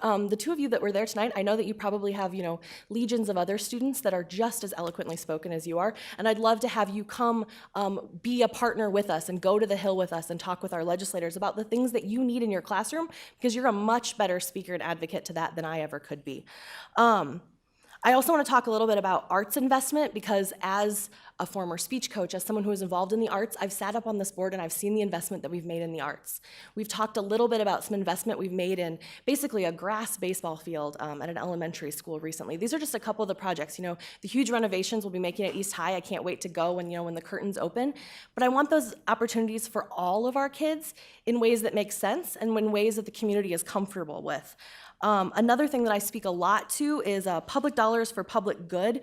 And one of the things, Dr. Ahart, I'll be following up with you on is, what's the management plan look like? Because we are ultimately investing a lot of money in this project if we go to it. I want to know what the investment plan looks like from Drake, because ultimately I want to make sure that this is going to be for the public good and not just, for whatever that could maybe evolve into. I want to make sure it stays in our public good. I also want us to continue to think about what's best for kids. And I know we've had a lot of conversations around equity at this table, and it's the forefront in everything that I think about and everything that I do. And I want us to not lose sight as we continue to talk about what this means equitably of, I'm an educator and I happen to work in a suburban district, and I know the perceptions that my colleagues and my students have of teachers and students in this district, probably more acutely than maybe, other members of our community, unless you're in that situation. And I will tell you that that is not lost on me when I think about this project and other projects like this when they're brought forward at this board table, of just being aware of that perception. And that's not the only thing, that drives decisions, but it's definitely a factor that I consider. And so when we're thinking about equity and, what our kids can stand on and be proud of, I am proud to be a member of this community. I would stand this community up against any other community in central Iowa, in our state, in the nation, and challenge them to not find better people and better students and better teachers. And I think that when we talk about equity, that there are lots and lots of steps and projects that we're working on across the district. And some of them are at the forefront today, and some of them will be at the forefront in a year. But ultimately, I just want to make sure that we're taking our steps that way and not thinking that just because we're making an equitable step in one direction doesn't mean we're not behind the scenes working on 100 others. And that is my plea once again for the community to continue to get involved, continue to send us feedback. If you're interested in learning more about how you can get input into the schools, I encourage you to email the superintendent. I know there are lots of opportunities for parent and community input. So it's not really a question, Tom. It's really just a lot of thoughts that I've been thinking that I wanted you to know. I appreciate that. Thank you. Ms. Bradley. Just coming on as a new person, I will say this has been a week. I'll speak personally. I don't want to say for the board, but it has been a week for me. I've been disappointed in the way in which this process has gone through as well. It has left me very unprepared on how to respond to other people, getting several emails and having to tell people while I'm still trying to take this information in as well. I'll keep this very brief to say that I hope through all of this there have been some lessons learned, that we don't repeat this. I value the comments of our community members and the things that they have to say, and I hope that we consider all of the things that they have to say going forward before we really delve into this. I'm now torn between trying to take my personal feelings and put them to the side, but also making a decision that is best for this district.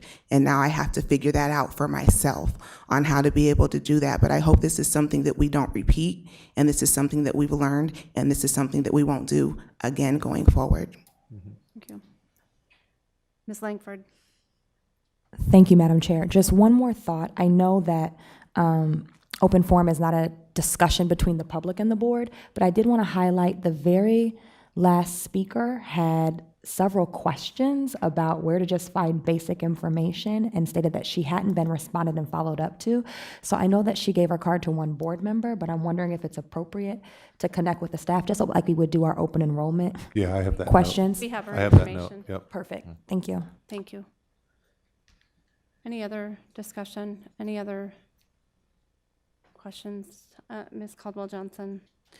I don't know how the rest of my board colleagues feel, and I know that a couple of you will be transitioning here shortly.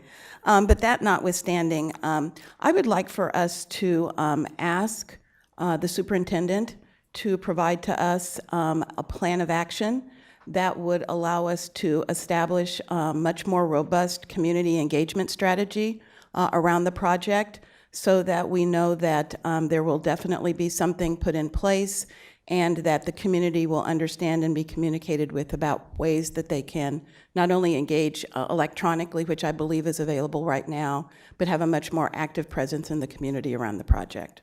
Is there consensus from the board around that idea? Then I will ask Aaron to record that for the record, and for our upcoming board officers, who we will find out who they are soon, to take up a conversation with Dr. Ahart on that. May I make one more comment? Yes, please. Yes, I would just like to share with the community and the board that I put the board in a compromised position, and I completely own that. We've been, Bill and I have been working for a number of years trying to solve some protracted challenges in the district, one of those being, how do we make the best strategic investment to solve some of in this case, to solve some challenges with our athletic facilities.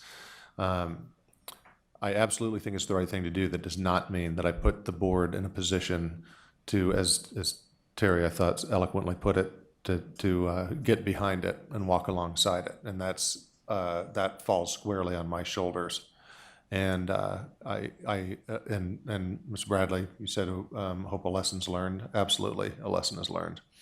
So if I had a way to go back in time and do things a bit differently, I would have. Certainly would have. That certainly doesn't change my opinion that this is absolutely the right thing to do for our students and for our district and for our city. And I will do my level best to make that case. Conversely, I in no way want to imply that I want to get something done that the community doesn't support. If this isn't something that our community can get behind and feels like is the right thing, is the right opportunity and the right investment, I absolutely have no qualms with that. If I can't make that case, then I haven't made that case, and it's not something we should move forward with. So I appreciate all the energy and the speakers that were here tonight and the interest. We will continue to educate our community, and you will have a plan forthcoming that lays all of that out. Thank you. And I do encourage the community, as was mentioned here, to stay involved, to be paying attention to the website, and to watch for further communication on how the plan that's been mentioned will be rolled out, and also for the board to be effective and efficient in the process, so that the valuable conversations that need to be had with the community as well as among yourselves can be had. So thank you all for the discussion. Thank you. Thanks, Bill. Here we are. We're now going to move into the organizational meeting. The first order of business is to accept the resolution of the canvass of the regular elections submitted by the Polk County Board of Supervisors and detailed in the agenda, declaring the following as elected to the Des Moines Public Schools Board of Directors. At large, Kelly Sawyer. Director District 1, Heather Anderson. Director District 2, Kaylin Cody. Director District 3, Dewana Bradley. May I please have a motion and a second to approve the resolution? Second. Motion by Barron, second by Della Gardell. Please vote.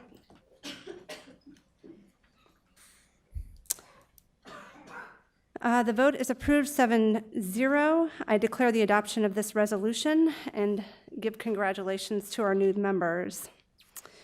And now we move to items of privilege. Ms. Caldwell-Johnson. Madam Chair, on behalf of the board, I'd like to thank you and Deanna Langford for your service. And I think we have a little something for you that should be coming up on the screen shortly.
thank you.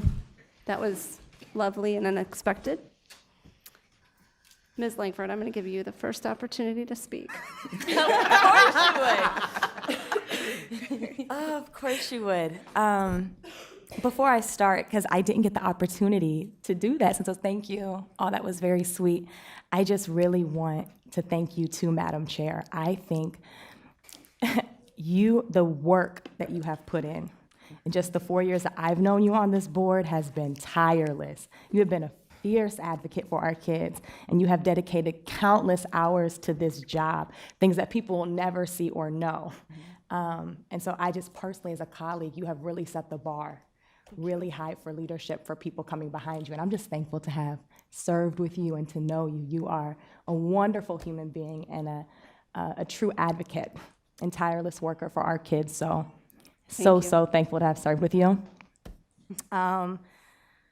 To start, I just want to say thank you. Thank you to the families of District 2 who voted for me, who believed in me enough to vote for me 4 years ago. I think what this race did was really important for the city. It changed the face of who could run and who could win in a lot of ways, I think. And I don't take that lightly. So thank you for your belief in me in that capacity. To my board colleagues, I think I saw Natasha in the space too, to Connie Bozen, all of the board members I've had the opportunity to serve with over the years. This is a group of people who truly, truly, truly care about our students. And it has been the privilege of a lifetime to serve, to learn, to argue, to debate, I should say spirited debate, with you over the years for the best interests of our students. To Superintendent Ahart, we have had many moments at this table and behind closed scenes as well, but I know that you care about our kids. And I thank you for your leadership in that regard over the last 4 years. That's never been a question for me personally. So thank you for your leadership. One of my colleagues said you get to think about what you want to say. And the theme actually resounds along what we talked about today. I am a proud graduate of this school district, and I think we have so many things to be proud of. You're sitting in a space that is one of like the highlights of our district. We have world-class staff at all levels, teachers, bus drivers, transportation, service workers, literally every level of the district. Our staff is amazing, and our students, you all have inspired and uplifted me over the last several years. I mean, like, so proud of this district. I do think that we also have very significant challenges. And my one parting thought would be for the board going forward, for the school district administration, and for our community, is you can't put lipstick on a pig. We can't address our challenges if we're not honest about them. And our community, our staff, our teachers, if we're not engaging in a true, honest discourse about what's happening in our school district, we're not doing our jobs. So as an administration, as a board members, we have to, not only invite the public to inform our decisions, but go and seek that out from our staff, from our community, intentionally. In our community, we need you to show up in spaces like this so we can make informed decisions. But this has been the honor of a lifetime. So thankful to serve in this capacity. And as I keep telling folks, I'm just leaving this table, not the work. So thank you for the last 4 years.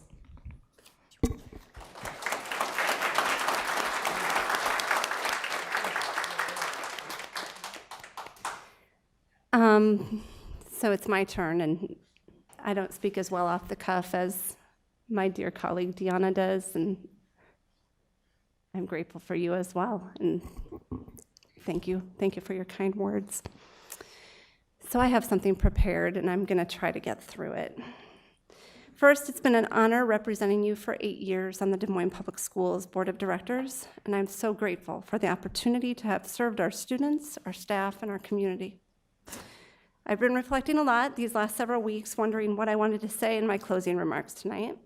what I could say to sum up the last 8 years and tie it up with a nice little bow. Coincidentally, the 7 habits of highly effective people pop-up that came up on my phone this morning said, proactive people make love a verb. Love is something you do, the sacrifices you make, the giving of self. Of course, that made me cry. 8 years ago, my oldest son, Sam, was starting his freshman year at Roosevelt High School. My youngest son, Lars, his 6th grade year at Merrill Middle School. I served on the board through Sam's entire high school and college career, and Lars's middle and high school career. My husband, Ryan, is here tonight. In January, we'll celebrate 25 years of marriage, and I've served on the board for nearly a third of that time. They have been unequivocally supportive through all of the ups and downs and challenges and triumphs of this role. I know that it hasn't been easy. I haven't always been present, and I haven't always been pleasant. And I thank them for their love, their sacrifices, and their support. Since being elected in 2011, I have sat at this table with 2 superintendents and 13 different board members through a multitude of circumstances and situations, times of trouble and frustration, times of celebration, and times of grief. And we kept moving, maybe not always eloquently or elegantly, but we did, because that's the thing. This work is so valuable, it's so important, and it can be so rewarding, but it can be messy and trying. It can feel intense and personal. Leadership isn't easy, nor is it black and white, but that's love. I'm proud of my service on the Des Moines School Board.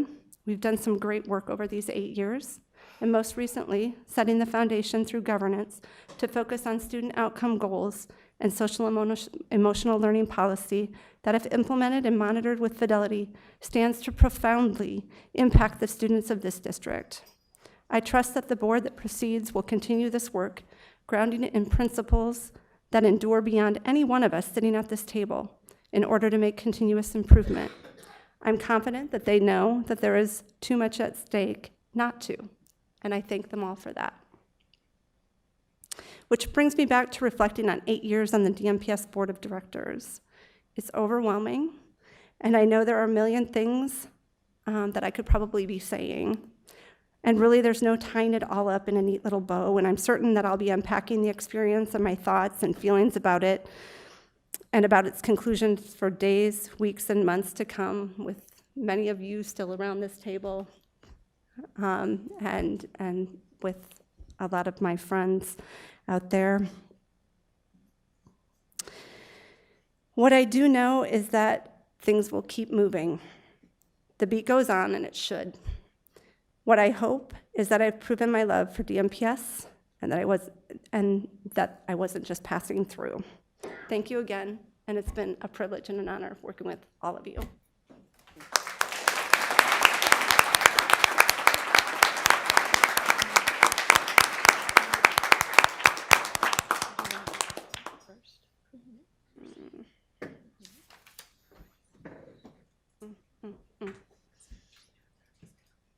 I think this is still on.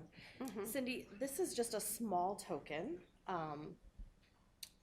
just commemorating, sorry, I'm going to lose my words here, commemorating your time in leadership and your dedication to the students of DMPS. You were not just passing through. Thank you. You're welcome.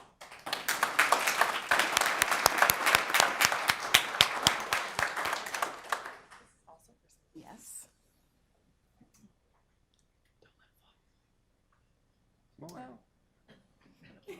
I'm not really sure what I'm supposed to say now, but Thank a golden you. apple. A golden apple. Yeah. Thank you.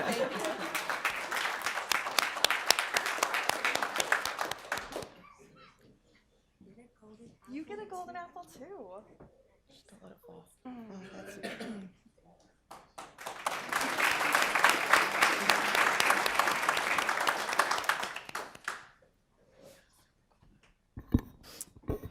Okay, I'll open it up to other board members if they have comments. So, first of all, thanks Phil and his staff for putting together that great video, and for all of the board colleagues coming together to really reflect on 2 amazing women that I have had the wonderful pleasure of serving with, and I think maybe mentoring a little bit over the years. We're going to miss you guys a lot. Deanna, your passion, your energy, your real talk, and just really sort of holding our feet to the fire on so many things and really just wearing your passion on your sleeve in a way that really forces us to think a little differently about how we approach not only this work, but how it impacts students is something that I'm going to try to keep in my heart. And I'm going to try to always be reminded that you were in that seat, and because of that, I'm a better board member. So thank you for that. Cindy, we've been through a lot, girl. Yeah, we have. But through it all, you have been the same. You have been strong.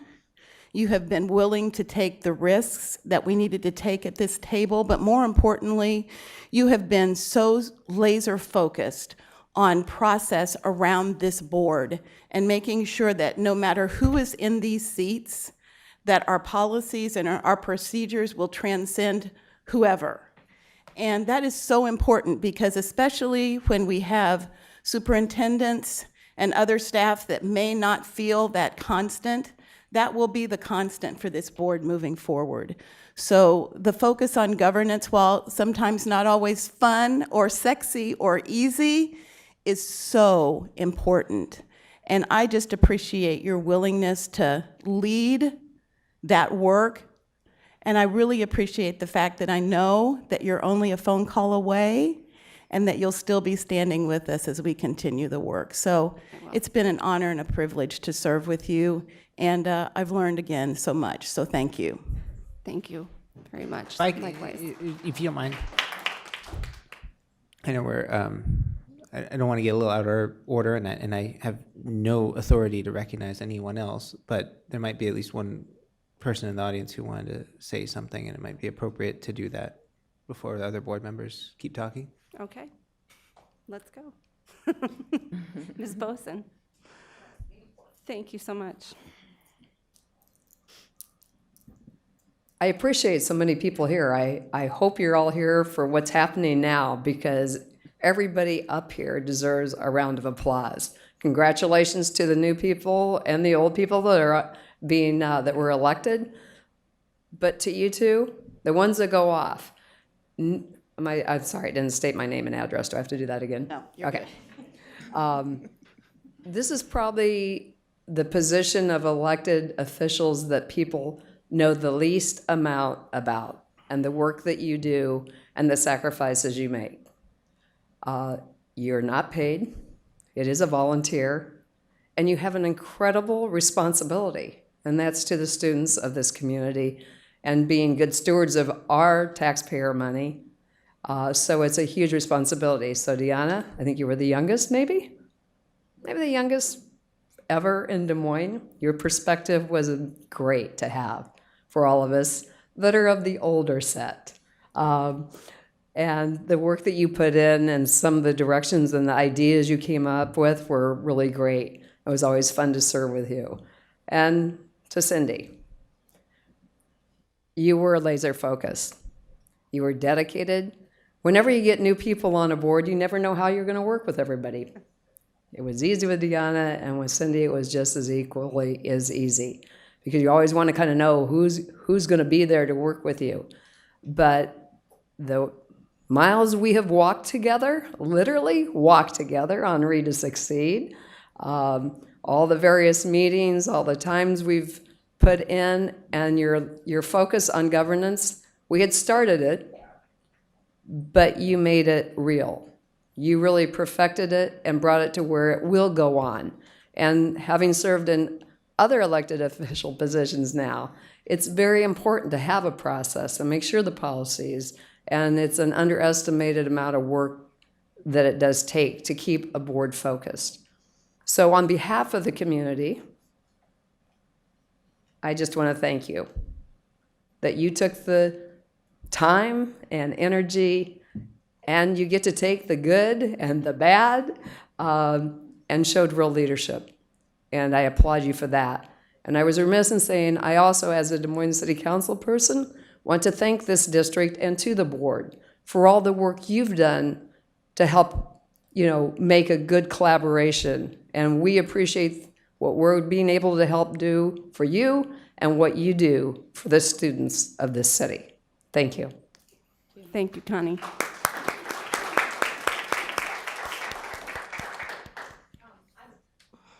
I'm going to try to keep this very brief, but what I want to say is I know that we often joke, about Rob being the lone male on this board, but I just have to appreciate my fellow female leadership and just the power that comes in that and that isn't often found in these spaces. And, as an educator, I often reflect on, what does power structure look like in our schools? And oftentimes it's predominantly male. And if we look across, the suburbs, we see that still on many of our counterpart districts. But I've been so fortunate to spend my time with strong female leadership.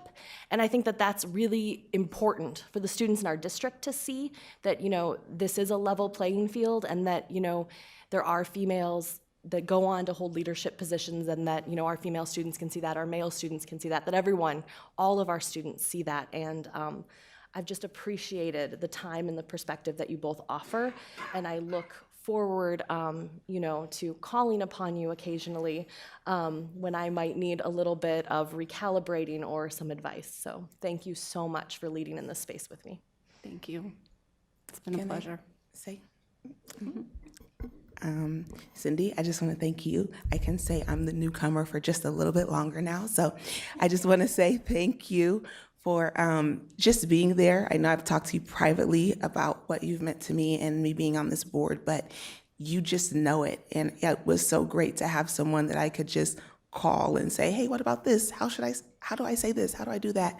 And so I just appreciated you taking the time out to meet with me and really go through the process with me and be there with me. So I wish you well. I just really am thankful for the friendship and for the advice and for all that you've done and for the leadership that you've taken on. It really will be big shoes to fill. You've done something that I don't know if you know that you've done, but in the short time that I have known you, you have. And to you, Deanna, I'm going to try not to look at you and cry. Deanna and I have had some private moments together that I won't make public, but we know. And I appreciate the way that you speak up for our Black and brown babies. And I can promise you that that is something that I will continue to do. And you have a friend in me, you have a prayer partner in me, and I thank God for the relationship and the friendship that we have had together in our time in serving on the board. And I will greatly miss looking over and not seeing you in that spot. But I know you're going to do great and amazing things. So I'm just grateful for your service.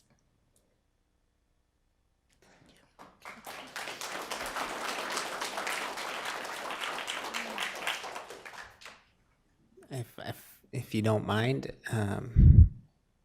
there are personal appreciations that I would give to each of you individually as friends, as people that I trust,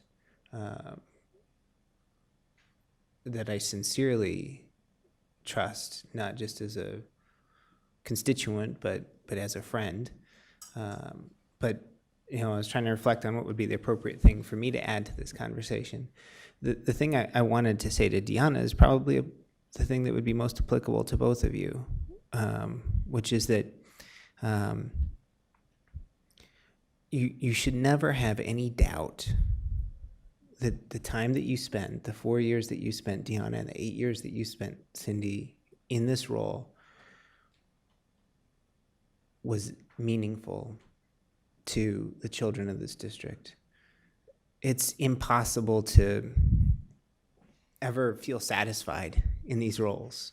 With most of our votes, we're left choosing the best possible or the worst possible option. With the entirety of our terms, there are things we wish we would have done differently, and there are circumstances that are beyond our control. That no matter how hard we work, no matter how much we are willing to pour into ourselves on behalf of others, we're never going to get to the ideal. But I don't want either one of you to ever have any doubt about the value that you provided to the children that we all own as our own when we're in these roles. And I want you to walk away hopefully fulfilled in your service to those children and their families.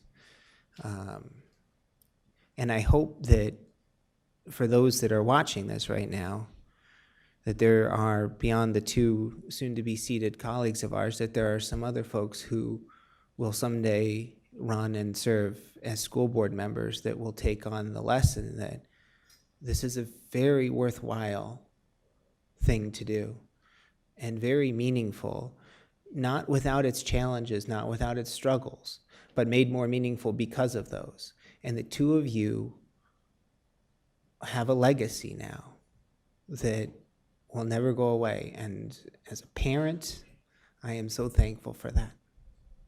Thank you, Rob. Thank you.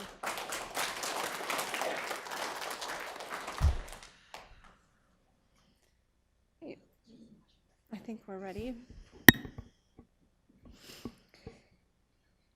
It's now time to adjourn, sign a die. I will take a motion in a second to do so. So move. Please take the roll. Ms. Anderson? Mr. Barron? Yes. Oh, of the new one. Just a second, sorry. Wait. Any more? We're adjourning and sign a Oh, die, yes. and we need to take a Yep. roll call vote. No problem. Ms. Bradley? Here. Ms. Caldwell Johnson? Yes. Ms. Delagardelle? Yes. Ms. Ellsburn? Yes. Ms. Langford? Yes. This meeting is now adjourned, sign a die. There will be a short recess, and the board will reconvene. Very short recess.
Ladies and gentlemen, we do have a swearing in of our new board members that we'd like to proceed with.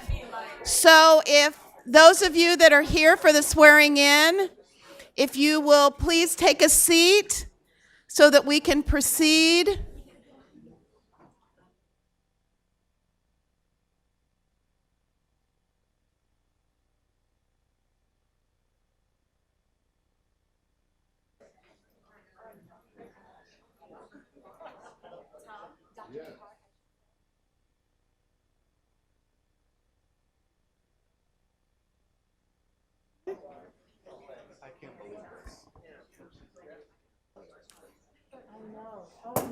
Whoops.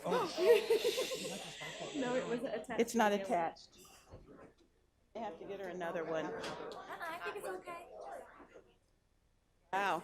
Wow, that's I'll call him up. Give me a second.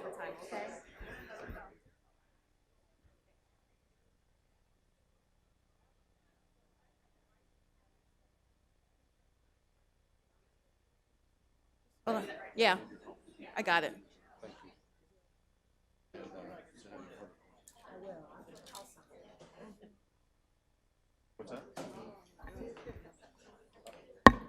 Okay.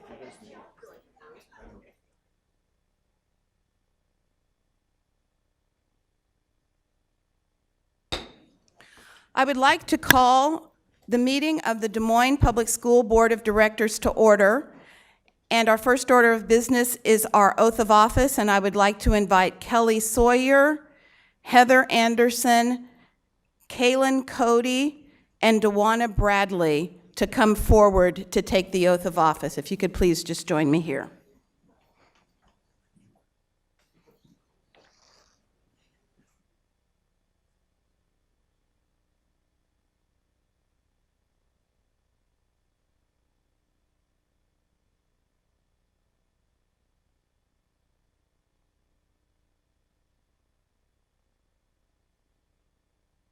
Do you and each of you solemnly swear that you will support the Constitution of the United States and the Constitution of the State of Iowa, and that you will faithfully and impartially, to the best of your ability, discharge the duties of the Office of Director in the Des Moines Independent Community School District as now or hereafter required by law?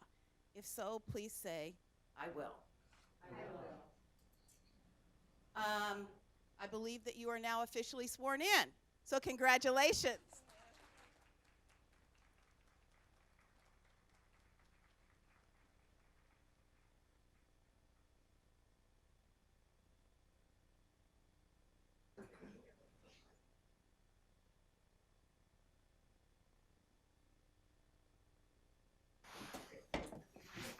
Kirsten, in the box underneath are name tags.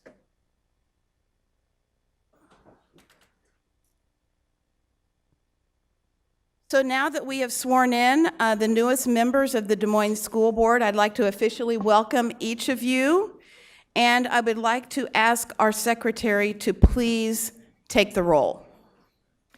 Ms. Anderson?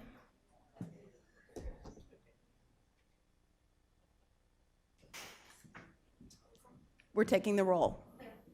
Mr. Barron? Here. Ms. Bradley? Here. Ms. Caldwell Johnson? Here. Mr. Cody? Ms. Delagardelle? Present. Ms. Sawyer? Present. So we will now proceed with the balance of our organizational meeting, and the first order of business tonight is the election of the chair of the board. I'll entertain nominations for the role of chair.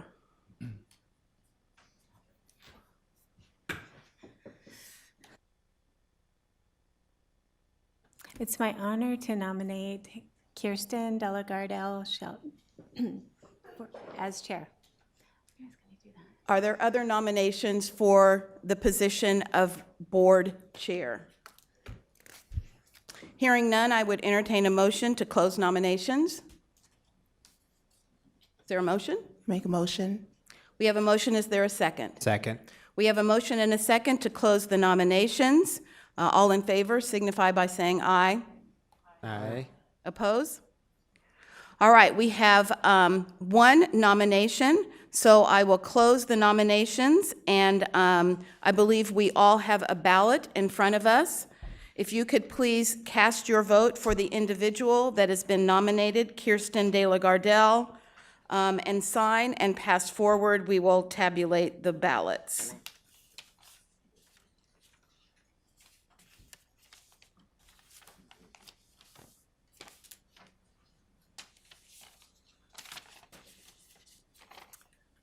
Ms. Sawyer votes for Delagardelle. Delagardelle votes for Delagardelle. Anderson votes for Delagardelle. Caldwell Johnson votes for Kirsten Delagardelle. Mr. Barron votes for Delagardelle. And Bradley votes for Delagardelle. And Mr. Cody votes for Delagardelle. I declare that the chair of our board on a 7-0 vote is Kirsten Delagardelle. Congratulations.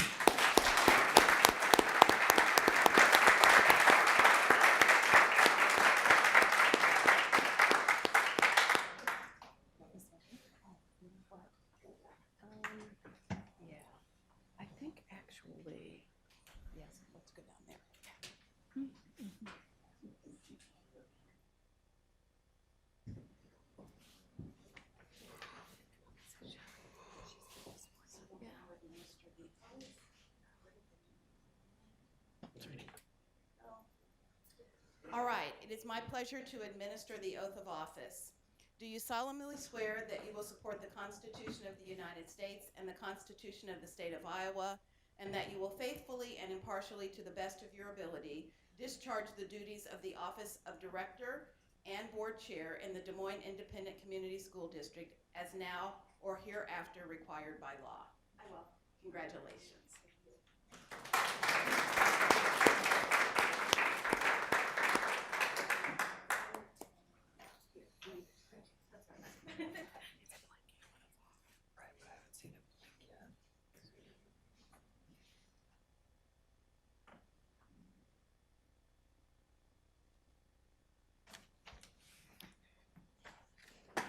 There's a lot of blocking to this meeting. All right. Next is the election of vice chair. I'll entertain nominations for the role of vice chair.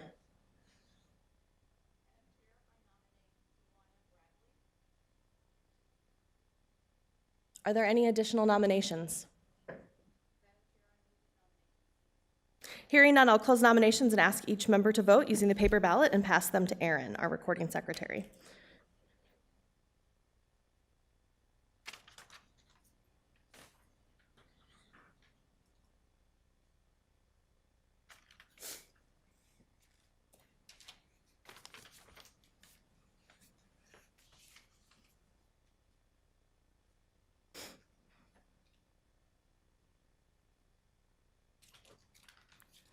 Mr. Barron votes for Miss Bradley.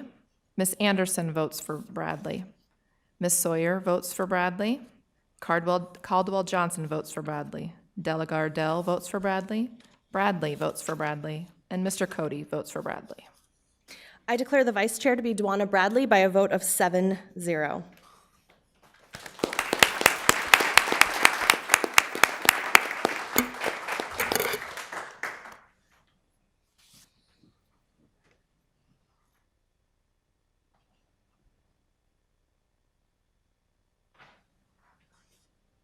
You solemnly swear that you will support the Constitution of the United States and the Constitution of the State of Iowa, and that you will faithfully and impartially, to the best of your ability, discharge the duties of the office of Vice Chair of the Des Moines Independent Community School District as now or hereafter required by law?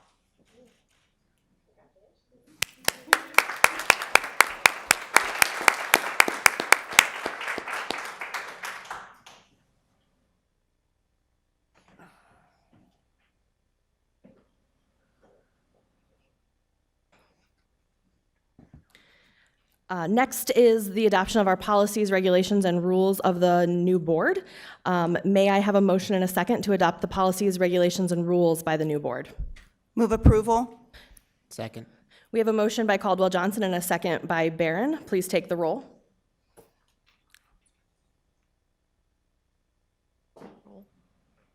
Or vote. Roll vote. No, it's just a voice vote. Oh, okay. Miss Anderson. Yes. Mr. Barron. Yes. Miss Bradley. Yes. Miss Caldwell Johnson. Yes. Mr. Cody. Yes. Miss Delagardelle. Yes. And Miss Sawyer. Yes. The motion passes 7-0. Next on the agenda are information items for the board's review. There are several items there, including a notification of award of competitive quotes, preliminary plans for various school improvement projects, an Allers and Cooney conflict of interest waiver, and our board work plan. Next, we have items of privilege, and I'd like to open it up to newly elected and re-elected members. Ms. Sawyer? Why, thank you. I appreciate the opportunity to take this time. First off, and I'm going to make this short because my daughter is ready to go home. It's been a long night. First, I want to thank my family, because without them, I would not be sitting here. To have their support, to encourage me and believe in me to be in this position, I am forever grateful. So thank you for the opportunity, for you allowing me this opportunity to sit in this seat. I also want to thank everybody who, a lot of people have left, but for those who had comments tonight, and for me, it really shows that people care about our schools and they care about our kids. And I will say my priorities when I ran for office, I definitely had a list of priorities, but my number one goal and the reason I ran was for our kids. I've spent my career as a social worker, I've spent my career advocating on behalf of kids and working families. Always been a voice for those that I feel have needed that.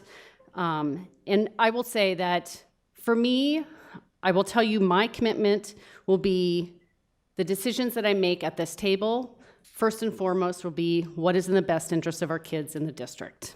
So I also want to thank Cindy and Deanna, which I'm not sure if she's still in the room, but I want to thank them for their time. Cindy, you said on Saturday when we had our CLAP meeting that it is a commitment for anybody who chooses to run and to sit in this seat.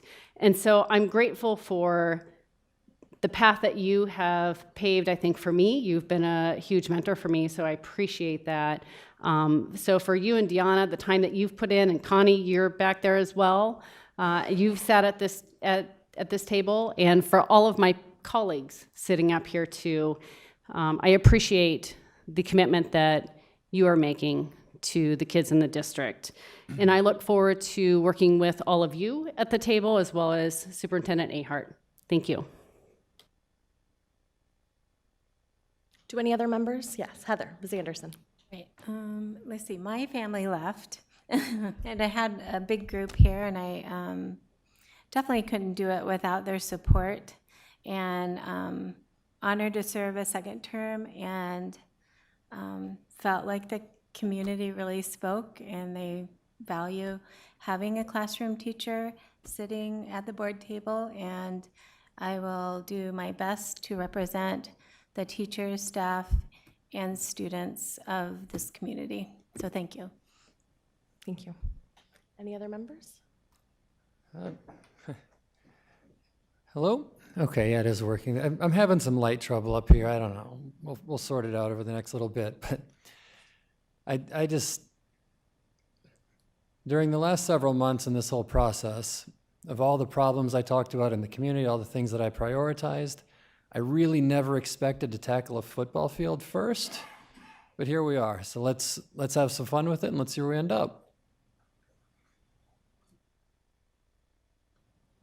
I'll be very short, but I am grateful and thankful to serve, and am looking forward to not only serving as a board member, but serving my board colleagues as vice chair. I know that we have work to do, and I'm ready for the work to begin. So thank you.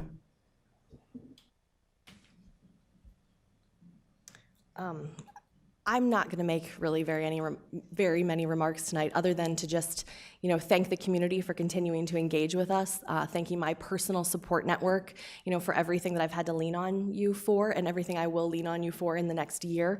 And to my board colleagues, I am looking forward to the work that we have. This is never easy, but as we've highlighted many times tonight, it's definitely worth it. And now I'll turn it over to Dr. Ahart for the superintendent's report. Yeah, I would just like to briefly welcome aboard Mr. Cody and Ms. Sawyer. Congratulations on your wins, and welcome back, Ms. Anderson and Ms. Bradley. I'm looking forward to getting settled in with our new board and the 15th and 16th board members that I've worked with as I've served in this role. It's important work. It's challenging work. But I really appreciate what Mr. Barron said earlier. There is no doubt that it's impactful, and it is worth the time and energy and commitment that you dedicate to it. And then I'll just briefly also express my gratitude to Ms. Langford, who I believe has departed the room. Don't blame her. And to Cindy Ellsburn for her outstanding leadership. That's all I got. Yeah, I'll take a motion in a second to adjourn our meeting. So move. Do we just all in favor?